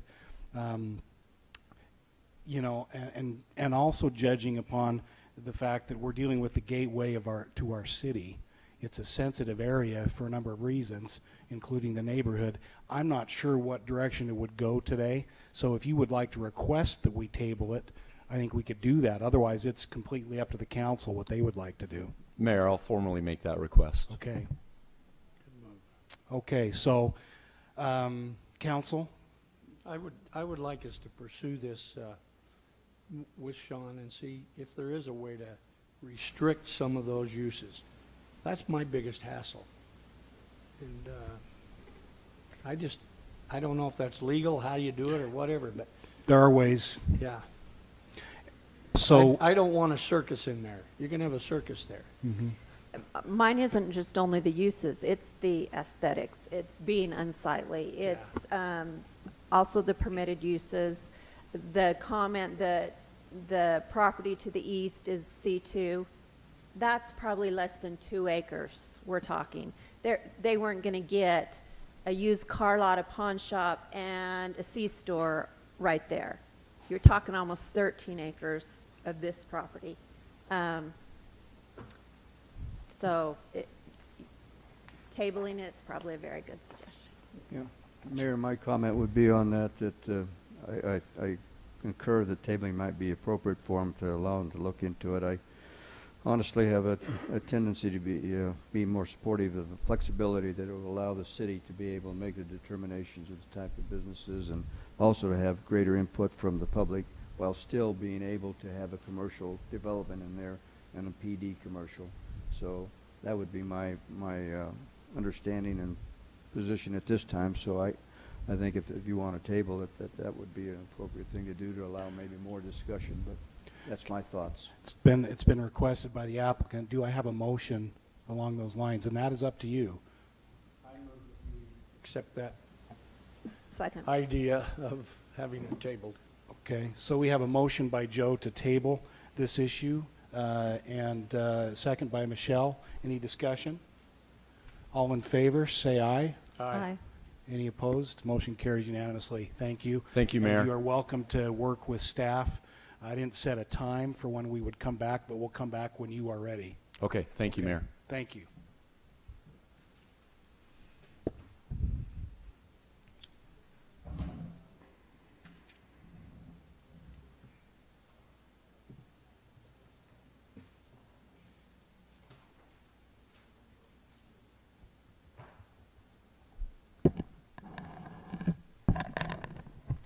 All right, Ray, number 6. Sorry, Mayor. You're good. I was fighting the screen here. I don't know what I'm doing there. There we go. Okay, thank you. The next residents, let me just quote, residents of the area, you'll be notified when this comes up again. Okay? Yep. Thank you. Mm-hmm. Mayor and Council, next item is item 6. Consider approval of a conditional use permit to establish a residential facility for the elderly out of a single-family residence located at 417 North, 2480 East. The zoning is single-family residential R17. This is a large vicinity map, and the small blue area here shows the actual property. You can see the freeway up here to the west, northwest, and the mall just for kind of a reference. This is a close-up. You'll notice that again, they're single-family homes, but it's double-fronting lots with a street on the front and the back. This looks like a church parking lot over here. The zoning, again, is R17. General plan is medium-density residential. The applicant submitted a narrative that's in your packet. She also submitted some rough sketches of a floor plan. This is the master bedroom. I'm going to go through it quickly because I've got a better one to show you. Yeah, we got it. That's what I was going to allude to here. But this is what the Planning Commission saw. They didn't see the new one that you have. They just saw this rough sketch. So there was a lot of questions about it. This was the rough sketch of bedrooms 1 and 2. I can come back to this, but this is street views of what the single-family home looks like from the entrance side. two-car garage, and then some paving on the side. This is what the Planning Commission saw, and it was real hard to tell what the layout was. After the meeting and after they had discussions, I tried to kind of show for the council what we thought at the meeting it was going to look like, but there was a lot of question about the den area. And then, as you just pointed out to me, this is what was received on the 16th, so it's clear. You got bedrooms 1 and 2, you have a den area here, and a lot of talk about the den came up. The applicant is requesting 4 people. The idea was to have 1 in a bedroom here, 1 here, and 2 in a master bedroom, and the question kept coming up, well, you have to live there, where are you going to stay? And the applicant said, well, I'll stay in the den, and then they didn't have a clear vision of what that looked like. They wanted to know if there was a door. They wanted to know if it would have sleeping room. They wanted to know if it would have a closet. The applicant said that she would be putting a day bed in there she uses an office. There is not a closet, but she was told that that could be a requirement to make it become a bedroom to have a closet, so you can kind of discuss that. This just shows the radius list. I'm going to jump and go to the staff report. So the applicant is Norma Siwa. She is not here this evening, but representing her is a Mr. Ron Hurt. He's in the audience. Some of the things the Planning Commission talked about is that a state license would have to be obtained first before a city license. And there was discussion that a state license would have an inspection, see what state laws they met, and for access and ingress, and that it would also require fire department inspection. The applicant is asking for a type 1 assisted living. We've seen them before in the past at other residences. We just haven't had the question come up of the room in the layout. The applicant was told that it's possible it might be approved, but it might not be for the numbers that was requested if it's approved. Could be 2 people, 3 people. Parking, there's 2 vehicle spaces in a garage available. There's parking in the driveway. Mr. Hurt told me earlier this evening the intent is not to have anybody that would be in a home that would have vehicles, so it would be the resident or the caretaker. The reason this comes before you is on the bottom of page 1 under the ordinance. I won't read all of it, but it's a section in Title 10, Chapter 7, Article B, 107B3, that is a conditional use, allows a possibility for facility for elderly.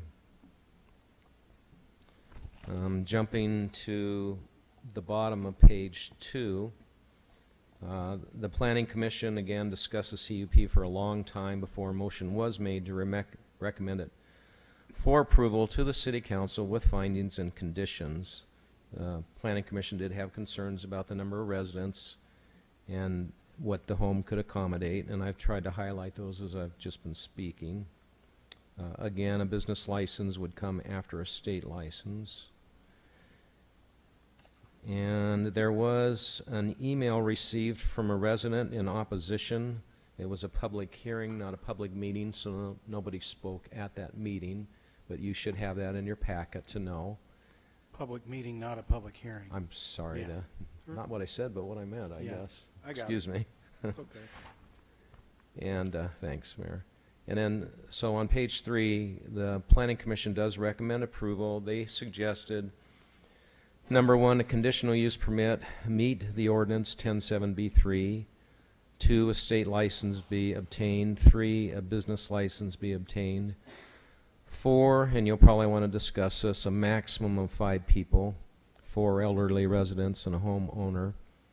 5, a fire inspection would be required. And then for a conditional use permit, item 6, the findings, the mitigations, items A through K.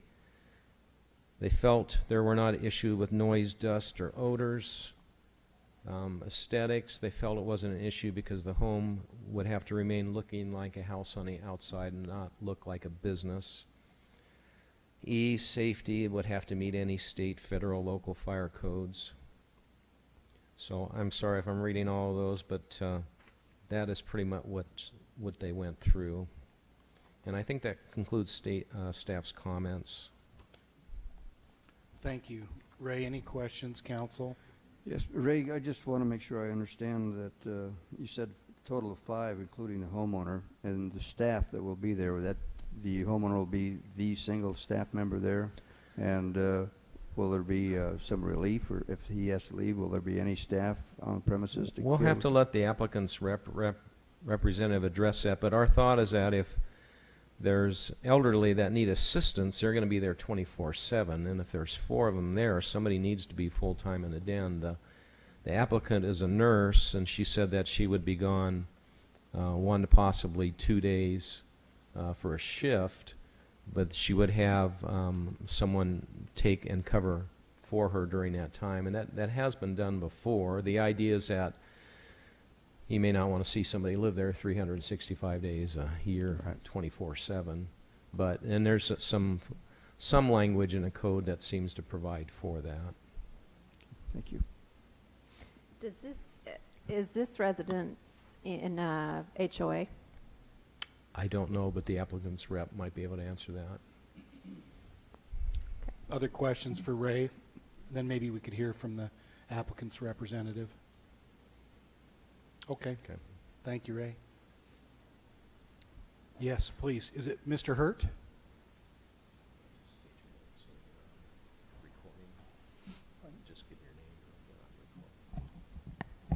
My name is Ron Hurt, H-E-R-T. Raise that lamp a little more. There we go. Okay, I'll speak up. My name is Ron Hurt, and before there was not much discussion on this den, and we took measurements, and she will have an office in the top corner, and there's plenty of room for her bed there, and then on the far wall there'll be a portable closet like an armoire. And so whoever it'd be Norma, and if her sons came in, because they work at the hospital too, they would take their shift, and then they might want to sleep before they go over to the hospital to pull their other shift. They're accustomed to these schedules. They've been doing it for years, and Norma's been doing it for years too. So it's not like these residents that will be there would be without any monitoring. The other thing I'd like to mention too is that whoops, I touched it wrong. Before I go on though, I'd like to apologize because Norma had family that she went to visit because one sister was sick and she may not be around in a couple of years. So the other thing is Norma thought this plan might be approved, therefore it would be years before she could take an immediate vacation. So that's why basically she's not here at this time. Now, getting back to this den, like I said, her office will be in the corner. Over in the master bedroom, where there's a walk-in closet on the other side of the bathroom, it's shown there. That can take care of 3 people. It's just that big. The other thing that I've observed, having been there at different times, different days, is like during the day, there's there's very little traffic on that road. The other thing is her residents would not drive. So she would have to, or who's ever on duty, they'd have to plan it, and that day they would take the residents to do their shopping, to their doctor's appointments, and pick up their medication. So their footprint is really not going to be that much in that neighborhood. And the only way the people would know is because of this meeting, having met here. That's the only way they're going to know they're there, because it's not like they're out and visible. They would need assistance to do that. On the other side of the garage, there has been an overhead patio put in there. Makes it nice and cool back there at certain times of the evening. They might go out there, but only under supervision. You're talking about off the gate. Pardon? Off the garage. It's more off the garage, and there's a door there. Oh, okay. There's a door that's not shown here that goes out to this patio. There should be a door right about here. and then it goes out there. And there's sitting and there's overhead a solid patio cover.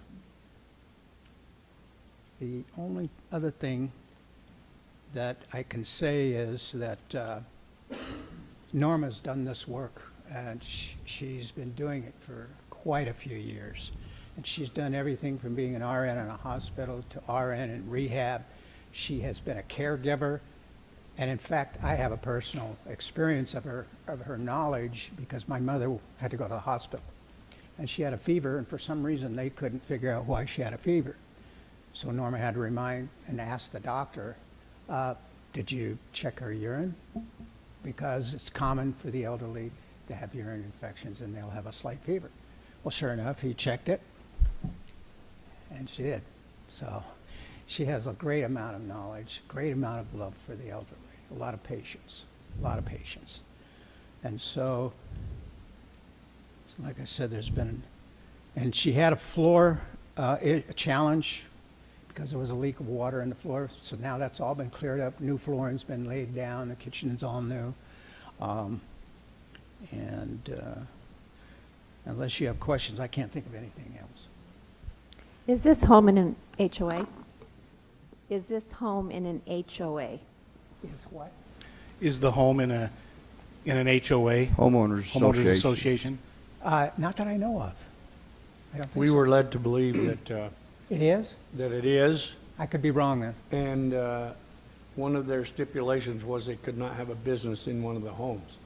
Don't know if that's true. We don't monitor that. That's a homeowner's.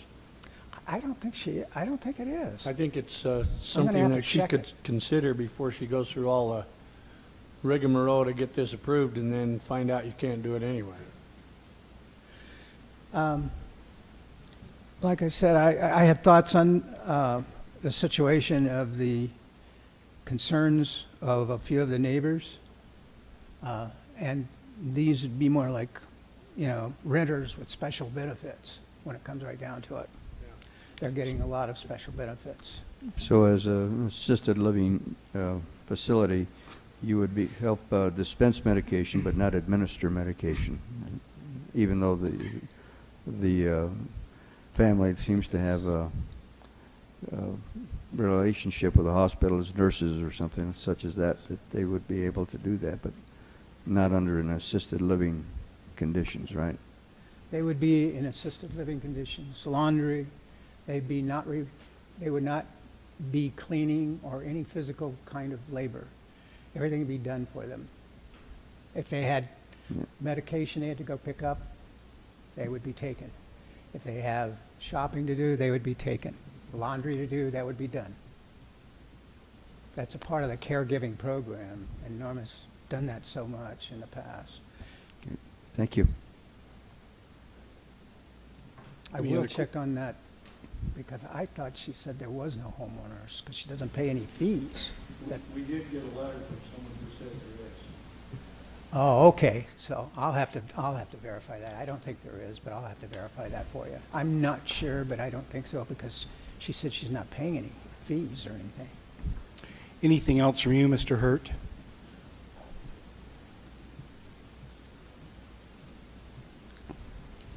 Other than, like I said, the only thing is the footprint that they would leave. It's just, it would really be hard to know they're there because it's not like they're in a school where they could just run away or be unmonitored or run out, or the doors would not be secured. So, okay, it's the best I could give you. Okay, thank you. Thank you. I appreciate you. you letting me. You talk to bet. Sean, could you help us a little bit just in terms of any legal issues as it relates to housing?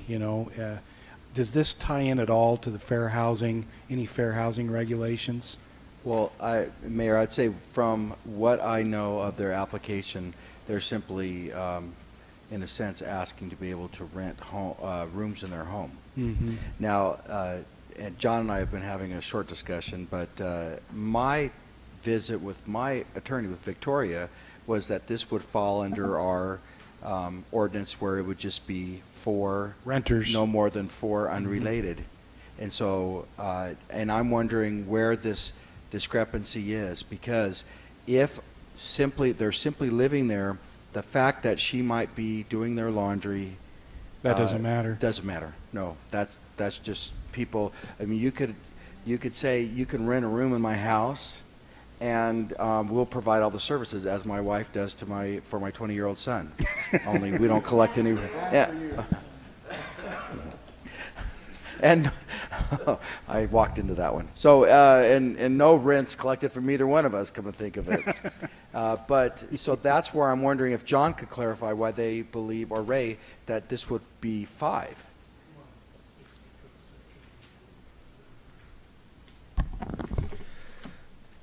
Well, a couple comments, and Sean will have to kind of elaborate on it. Our understanding is the definition of the family is 4 or less, so if she did live there full-time. Just clarify for those who might be listening, sound like Ed, but they're 4 unrelated. Yes. Because obviously you could have more than 4 in your family. So, especially anytime. So the ordinance section 107B3, it's on page 1 and 2 of your staff report. Item A, it'll conform to all applicable health, safety, zoning, building codes. B, is capable of use as a residential facility for elderly persons without structural. Let me just jump in. So under conditional uses, there's one conditional use in the single-family zoning ordinance that reads residential facility for the elderly, and there's a series of conditions for those types of facilities. And so they're requesting a conditional use permit underneath that conditional use permit in our zoning ordinance for single-family. Okay, because I would say, after visiting with our staff, that you could just simply rent out 3 of your rooms if you're living there and provide services, certain services. Obviously, state law governs some of the medical services that you could provide. When I hear about dispensing medications, obviously that takes it to a different realm. But from what we've heard, I'm a little confused on exactly what's going to occur in this home. And they're requesting the 5, not the 4, which would fall underneath the family. So they want 4 with the individual. So that'd be a total of 5 individuals, which wouldn't fall underneath the definition of a family because it's one additional person. Are they double bunking somewhere? Some of the buildings will have more than one Some of the rooms. person. Okay. So that would be the applicant and her son, 2 people that are related. My understanding is the son will not live there, and so they'll have 4 elderly residents in addition to the owner, which would be a total of 5. I'm just reading, it says, I and my adult son, CNA, are living in my home. So I want to make sure. She's going to kick him out. Yeah. He's going to move out. Okay. I have one of those too. Ray, did you want to say something, Ray? We'll give you time, Ray. I was just going to say that's right in the packet. She has that narrative, which Councilman Baca was reading, but on page, sorry, trying to find it here real quick, just so.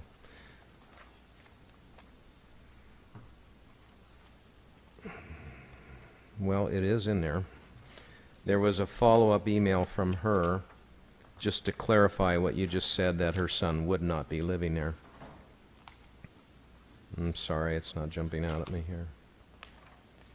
That's the comments. Oh, here we go. On page 6 was her original narrative, and then page 7, following it on, right behind it, was a further comments on a narrative, and that talks about her son not living there.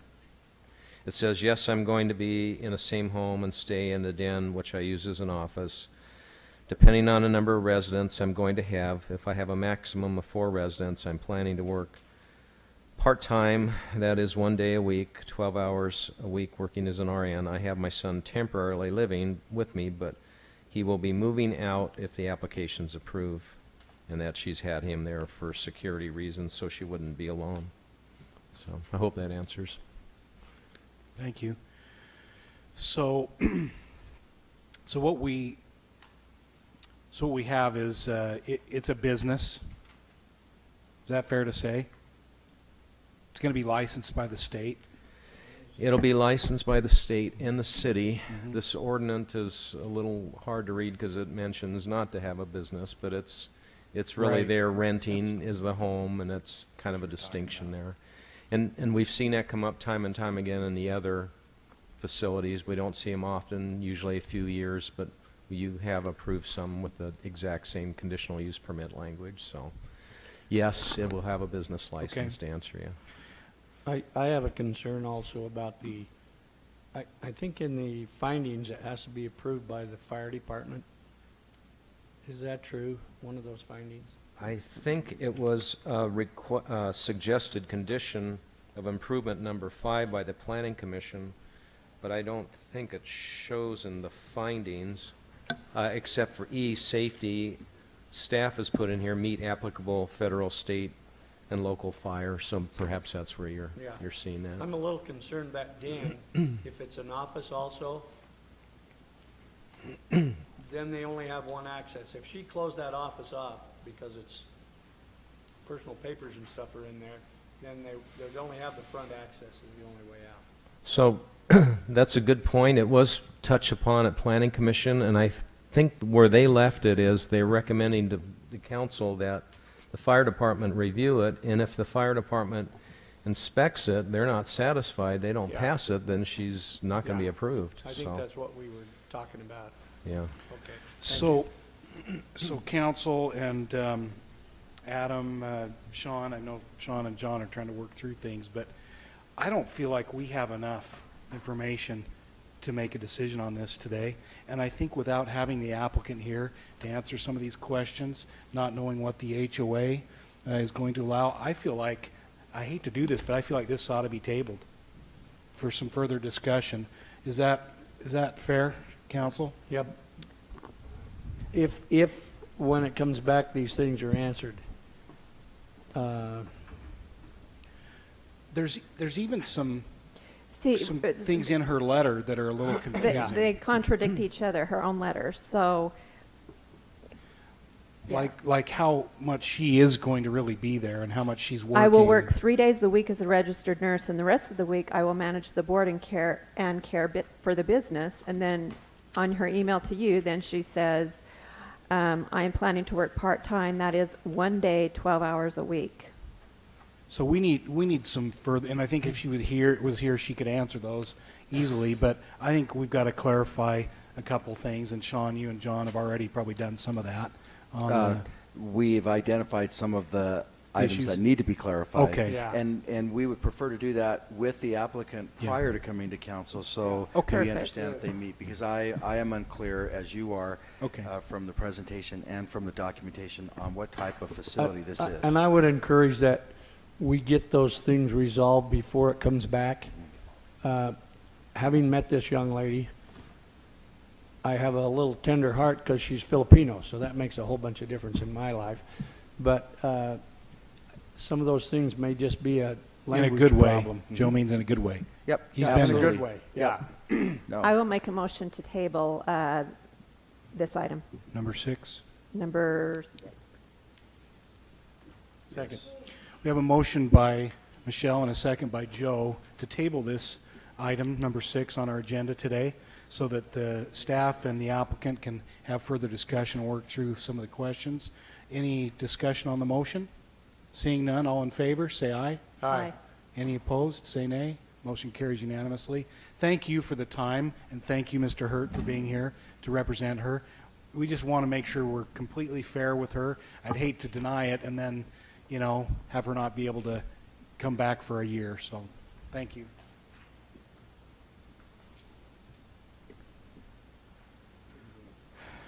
Little kindness always helps, doesn't it? That's right. It sounds like she's trying to do a good thing here. We just want to make sure we're covered.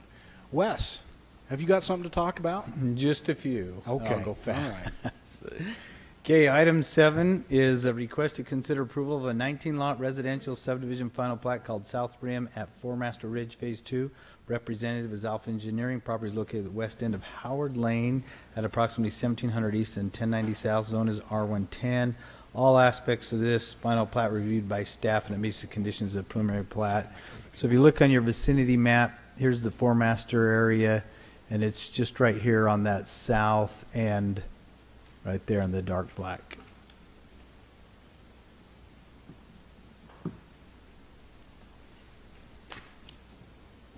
I moved at the wrong time. Any questions, council? Nope. Motion to approve the final plat for South Rim at Four Master Ridge Phase 2. We have a second? Second. Motion by Michelle with second by Ed. Any discussion? This is when they start falling asleep and you got to wake them back up. They just want to be, you know, respectful of each That's other. right. Okay, so we had a motion by Michelle, second by Ed. Any discussion? All in favor, say aye. Aye. Any opposed, say nay. Motion carries unanimously. Okay, item 8 is a request to consider approval of a 29-lot residential subdivision final plat called Vineyard Ridge Phase 1. Representatives R&B Surveying. Property is located at the west end of Courtyard Drive at approximately 2360 West and 440 North. Zone is R110. All aspects of this final plat were reviewed by staff and it meets the conditions of the preliminary plat. So if you look here in your vicinity map, it's right over here on the edge of Santa Clara and St. George. In fact, it's right on the border. This is in Santa Clara here. Border comes up and over like that. Any questions on this final plat request? Motion to approve the final plat for Vineyard Ridge Phase 1. Second. Motion by Michelle, second by Joe. Any discussion on the motion? All in favor, say aye. Aye.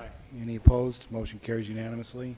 Okay, item 9 is a request to consider approval of an amended, residential subdivision final plat called Paragon Cove Townhomes at Stonecliff Phase 6. Representative is Clark Spilker, owner of lot 608. Zone is PDR, and the purpose of, again, this is that walkout basement note where, currently it reads they have to be built only, and they want to change it to unless otherwise approved by the City of St. George Community Development Department based on a site plan that meets all applicable city standards, including but not limited to grading and setback standards and requirements. Questions on this final plat request? Ready for a motion? Mayor? Yes, sir. If I may, Philip Gubler, we represent homeowner adjacent Deborah Olson, or Orton, excuse me. You know, we don't have a public hearing today. But if you can be very brief. Very brief. I'll allow this. There should have been notice given. Not for a final plat. This went before the planning and zoning, and we were told to come Wes, here. Do you want to comment? Excuse me, it did go to Planning Commission, and I don't think you were here, or was it somebody else? Somebody else was here, and they brought that comment up about making sure that it was noticed as a public hearing. We said if it was required, we would do that at council. After our research of state law, we determined that it was not required for a final plat after we had reviewed that. When we look at the state law, it's clear that if you're going to amend a plat, there has to be notice given and there has to be a public hearing. I don't think either one was done. No, it wasn't, and the reason being is we looked at that, reviewed state law, met with the city attorney, and they determined that no, it was not required for a public hearing. You're just changing, Two lots that are internal to the subdivision. And Sean can address this. Sean, did you overhear or no? This is about whether or not it is a public hearing is required to amend a final plat. This is on the Paragon Cove Townhomes. Yes, and Mayor, the code requires for the option of not having to collect signatures. The public hearing would be required if we were changing the lines on the plats themselves, property lines, for example, but it has a clear exception for changing notes on a plat, and also if you happen to be just, it's just the property owner that's requesting it. What I would do is say, my breath because I ran to get back here. I wanted to catch Mr. Hurd. I apologize, but I want to make sure you understood. You're out of breath that in that short run? He had to run. I had to run, and I'm not, believe me. So if you look at, and I'm sure that you're looking at 10-9-8-608. That's correct. Okay, so if you look at subsection 2, And then subsection 4 on that, on a lot owned by the petitioning fee owner, adjust an eternal lot restriction imposed by the local political subdivision. So on this one here, we're talking about the exactly that, an imposition by the city to have walkout basements on those lots on the plat. And this is, the property owner is just requesting that for his property. Now, my understanding is it may have been presented at the planning commission level with multiple lots. That was our internal staff saying, well, let's just have all of those the same way, so there will be an option for them to come in, talk to staff, and adjust those without having to go through this plat amendment process, so changing the language that would allow that. But if the applicant, that was the staff, if staff is just recommending that the applicant be able to proceed on their own with just that one lot, we are totally fine without the public hearing. Okay, so so number 9 is being changed then to where, or we're on 9th on the calendar, but instead of saying lots 605 to 608 and 614 to 617, that's going to be stricken? It would just read, it would just be for lot 606. Is that the right number? 606? That, oh, 608. That the property owner? Yes. Okay, so it'd be for just that one lot. Okay, yeah, because we had been looking at number 5 where it talks about attributes of lots within the subdivision changing, and we thought, well, that's definitely changing, but it sounds like you're changing to where it's just the one lot then. Just the one lot. I believe that's what we are going to do tonight for the property owner. Okay. I think the owner actually is going to run into a recording problem, but that's another issue, I guess, because if he's going to change the plat, I believe it has to be approved by all homeowners. But no, not in accordance with state law. I'm looking at 609. Yeah, but that would be something that, again... That's at the county, yep, so... That's right. Okay, well, I do want you to consider, you know, we're looking at walkout basements. Our client has the lot in between, so there's a vacant lot, then our client's lot, and then the one adjacent to that is the proposed lot to do away with the walkout basement. They've got a walkout basement, and they're going to have a large wall. And if the same thing is approved from the lot next to them that's still undeveloped, you're going to box their lot in to where they go outside, and they're just going to have these large walls on either side of them, which is, it's going to... What would be the maximum height of that wall?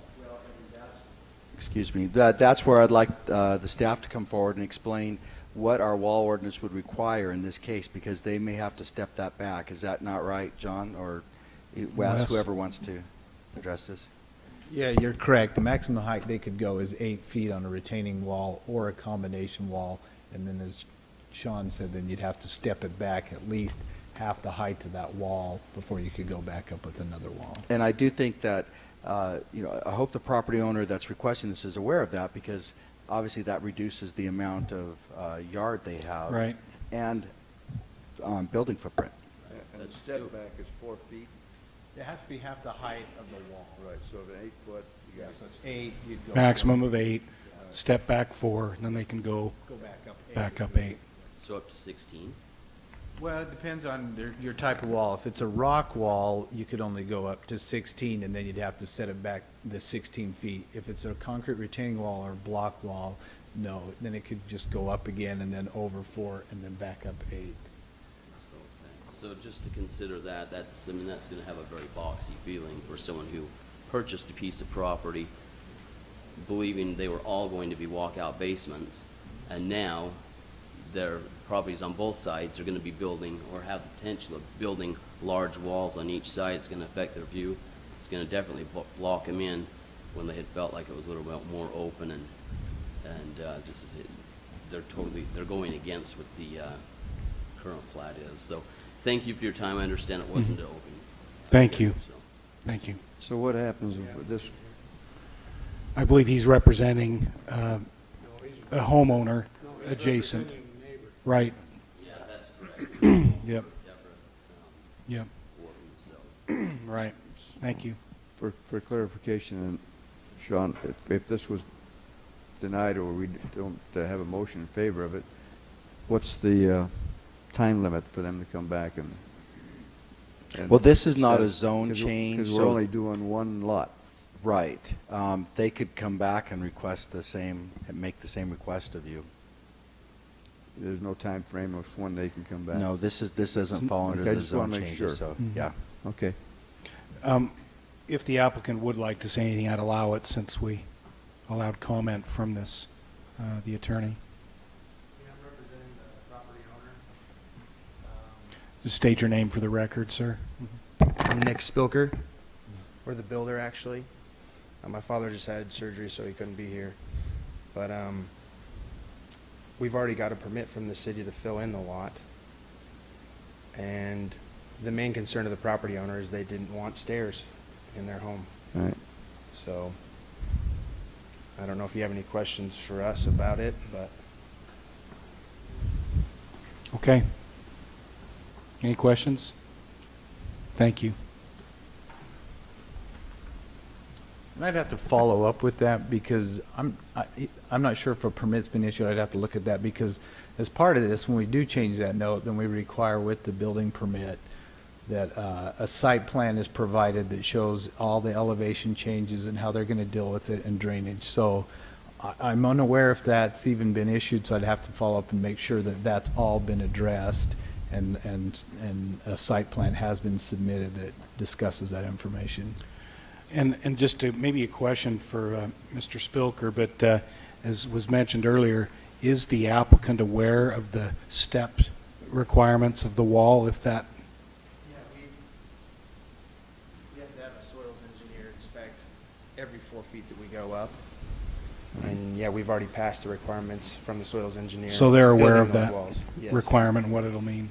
And just to clarify, we're talking about the step back that they'll have to do so to reduce Onto the their- area. yeah. Onto their property. Correct. Another thing that I'd like to point out is the lot initially was 25% already filled in, and a lot of it was solid rock. It is in Stonecliff. So we would have had to drill and blast to actually do a full walkout basement. So it was beneficiary, to build a slab. The drainage, all the drainage of the lot now will go to the street, whereas in a walkout basement, they did have some drainage issues from the neighbors or the street below. So there are some positive things. Okay, thank you. Council? Any further discussion, any questions for staff? This was just for lot 608, just one lot. Correct. It's been, I guess, modified to just be for lot 608. Is the back of this going to be open area with a view, or is this? Yes, according to the applicant's representative, We yes. just want, okay. I will make a motion to amend the final subdivision plat for Paragon Cove Townhomes, Lot 608. We have a motion by Michelle and a second by Joe. Any discussion? All in favor, say aye. Aye. Any opposed, say nay. Motion carries unanimously. Thank you. Appreciate the comments. Helpful to have the clarification.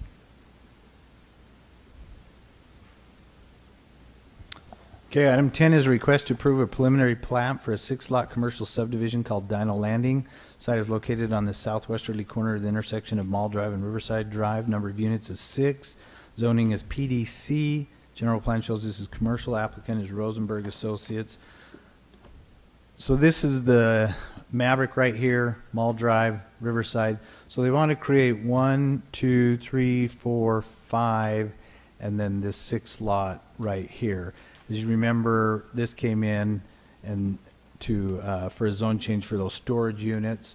So this would be part of lot 5 as a requirement for the storage units was requested. So this road would then have to be used by these lots to get out. So it'll be subject to an agreement for maintenance and access through this part of lot 5 to get to these lots. So it'll be subject to that agreement for their access. There's only that one access onto the Riverside Drive. There's this one, Maverick has the access, I can't remember where it's right there. Maverick has that access right there. but they would have an access here, and then both of these would access down here and come up here, or maybe a possible access right there. And the lots to the bottom? So the lot 5 would, and then lot 6 would also have the same problem, same concern, and they would have to again be part of that agreement using that which is part of lot 5 as their access. This access here they are proposing as common area. That won't be a street, No, public street? no. This is all part of lot 5 again to meet the ordinance as far as having access on a frontage on a 90-foot road. Or Where would the car wash be? car wash would access either down through here and could go out through this common area that they're proposing here, or it could come out there, same thing. Thank you. And then this property here is wash area, and then there's a bridge. The trail comes down through here, crosses the wash on a bridge, and they are proposing then to dedicate that portion of the property to the city for maintenance of the wash and for the trail and the bridge. Very good. Any other questions? All right, ready for a motion if you're so inclined. I would make a motion, Mayor, to approve the preliminary plat for Dino Landing. Do you Motion. make that subject to a access agreement, Yeah. development agreement? Mm-hmm. To the access agreement. Right. So we have a motion by Ed. Will you modify that to make it subject to Absolutely. the access agreement? Absolutely. Required? Is that a second? Second. Second by Michelle. Any further discussion? All in favor, say aye. Aye. Aye. Any opposed, say nay. Motion carries unanimously.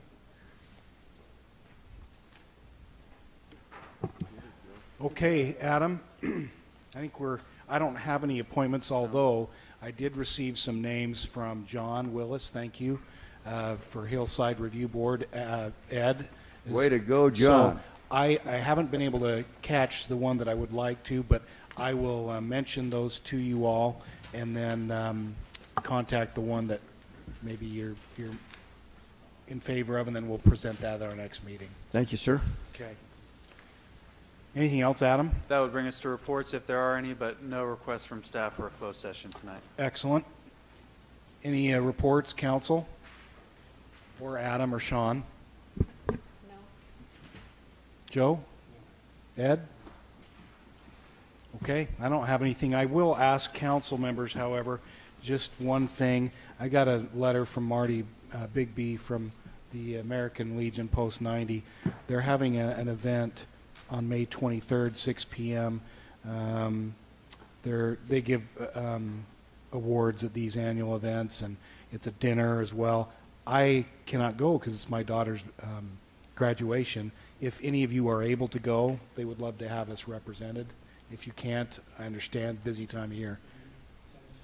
I can give you this if you'd like. You can't. So Joe, take a look. Ed, take a look. Any of us are welcome. It doesn't have to be just one. But if you can go, that'd be great. You can keep the letter. If not, let me know, and then I'll let her know. That'd be wonderful. Will you reach out to her and just let her know you'll be coming? They do a great job, and I love to attend those when we can. Also, Memorial Day coming up, just for your information. It's a tradition in my family. We go north, and we go, visit our 3 or 4 different cemeteries and our ancestors' graves. So I will not be there at the 2 events I know of, one at Sun River and one at the St. George Cemetery. So if any of you are able, is it not 8? Okay, 8, and I think the other one's at 10 or something. I'll be out of town. 9? Okay, you're out of town. Have to be fast, huh? Better get another car. Yeah. I'll leave my Harley for you. Okay? All right. That's all I have. So at this point, if there's nothing from the city attorney, city manager, I'd entertain a motion to adjourn. Motion by Michelle to adjourn, second by Joe. Any discussion? All in favor, say aye. He is. Did you all say aye? Aye. Okay. Then no opposed. We are adjourned. Thank you. I think you did a good job tonight. Thank you.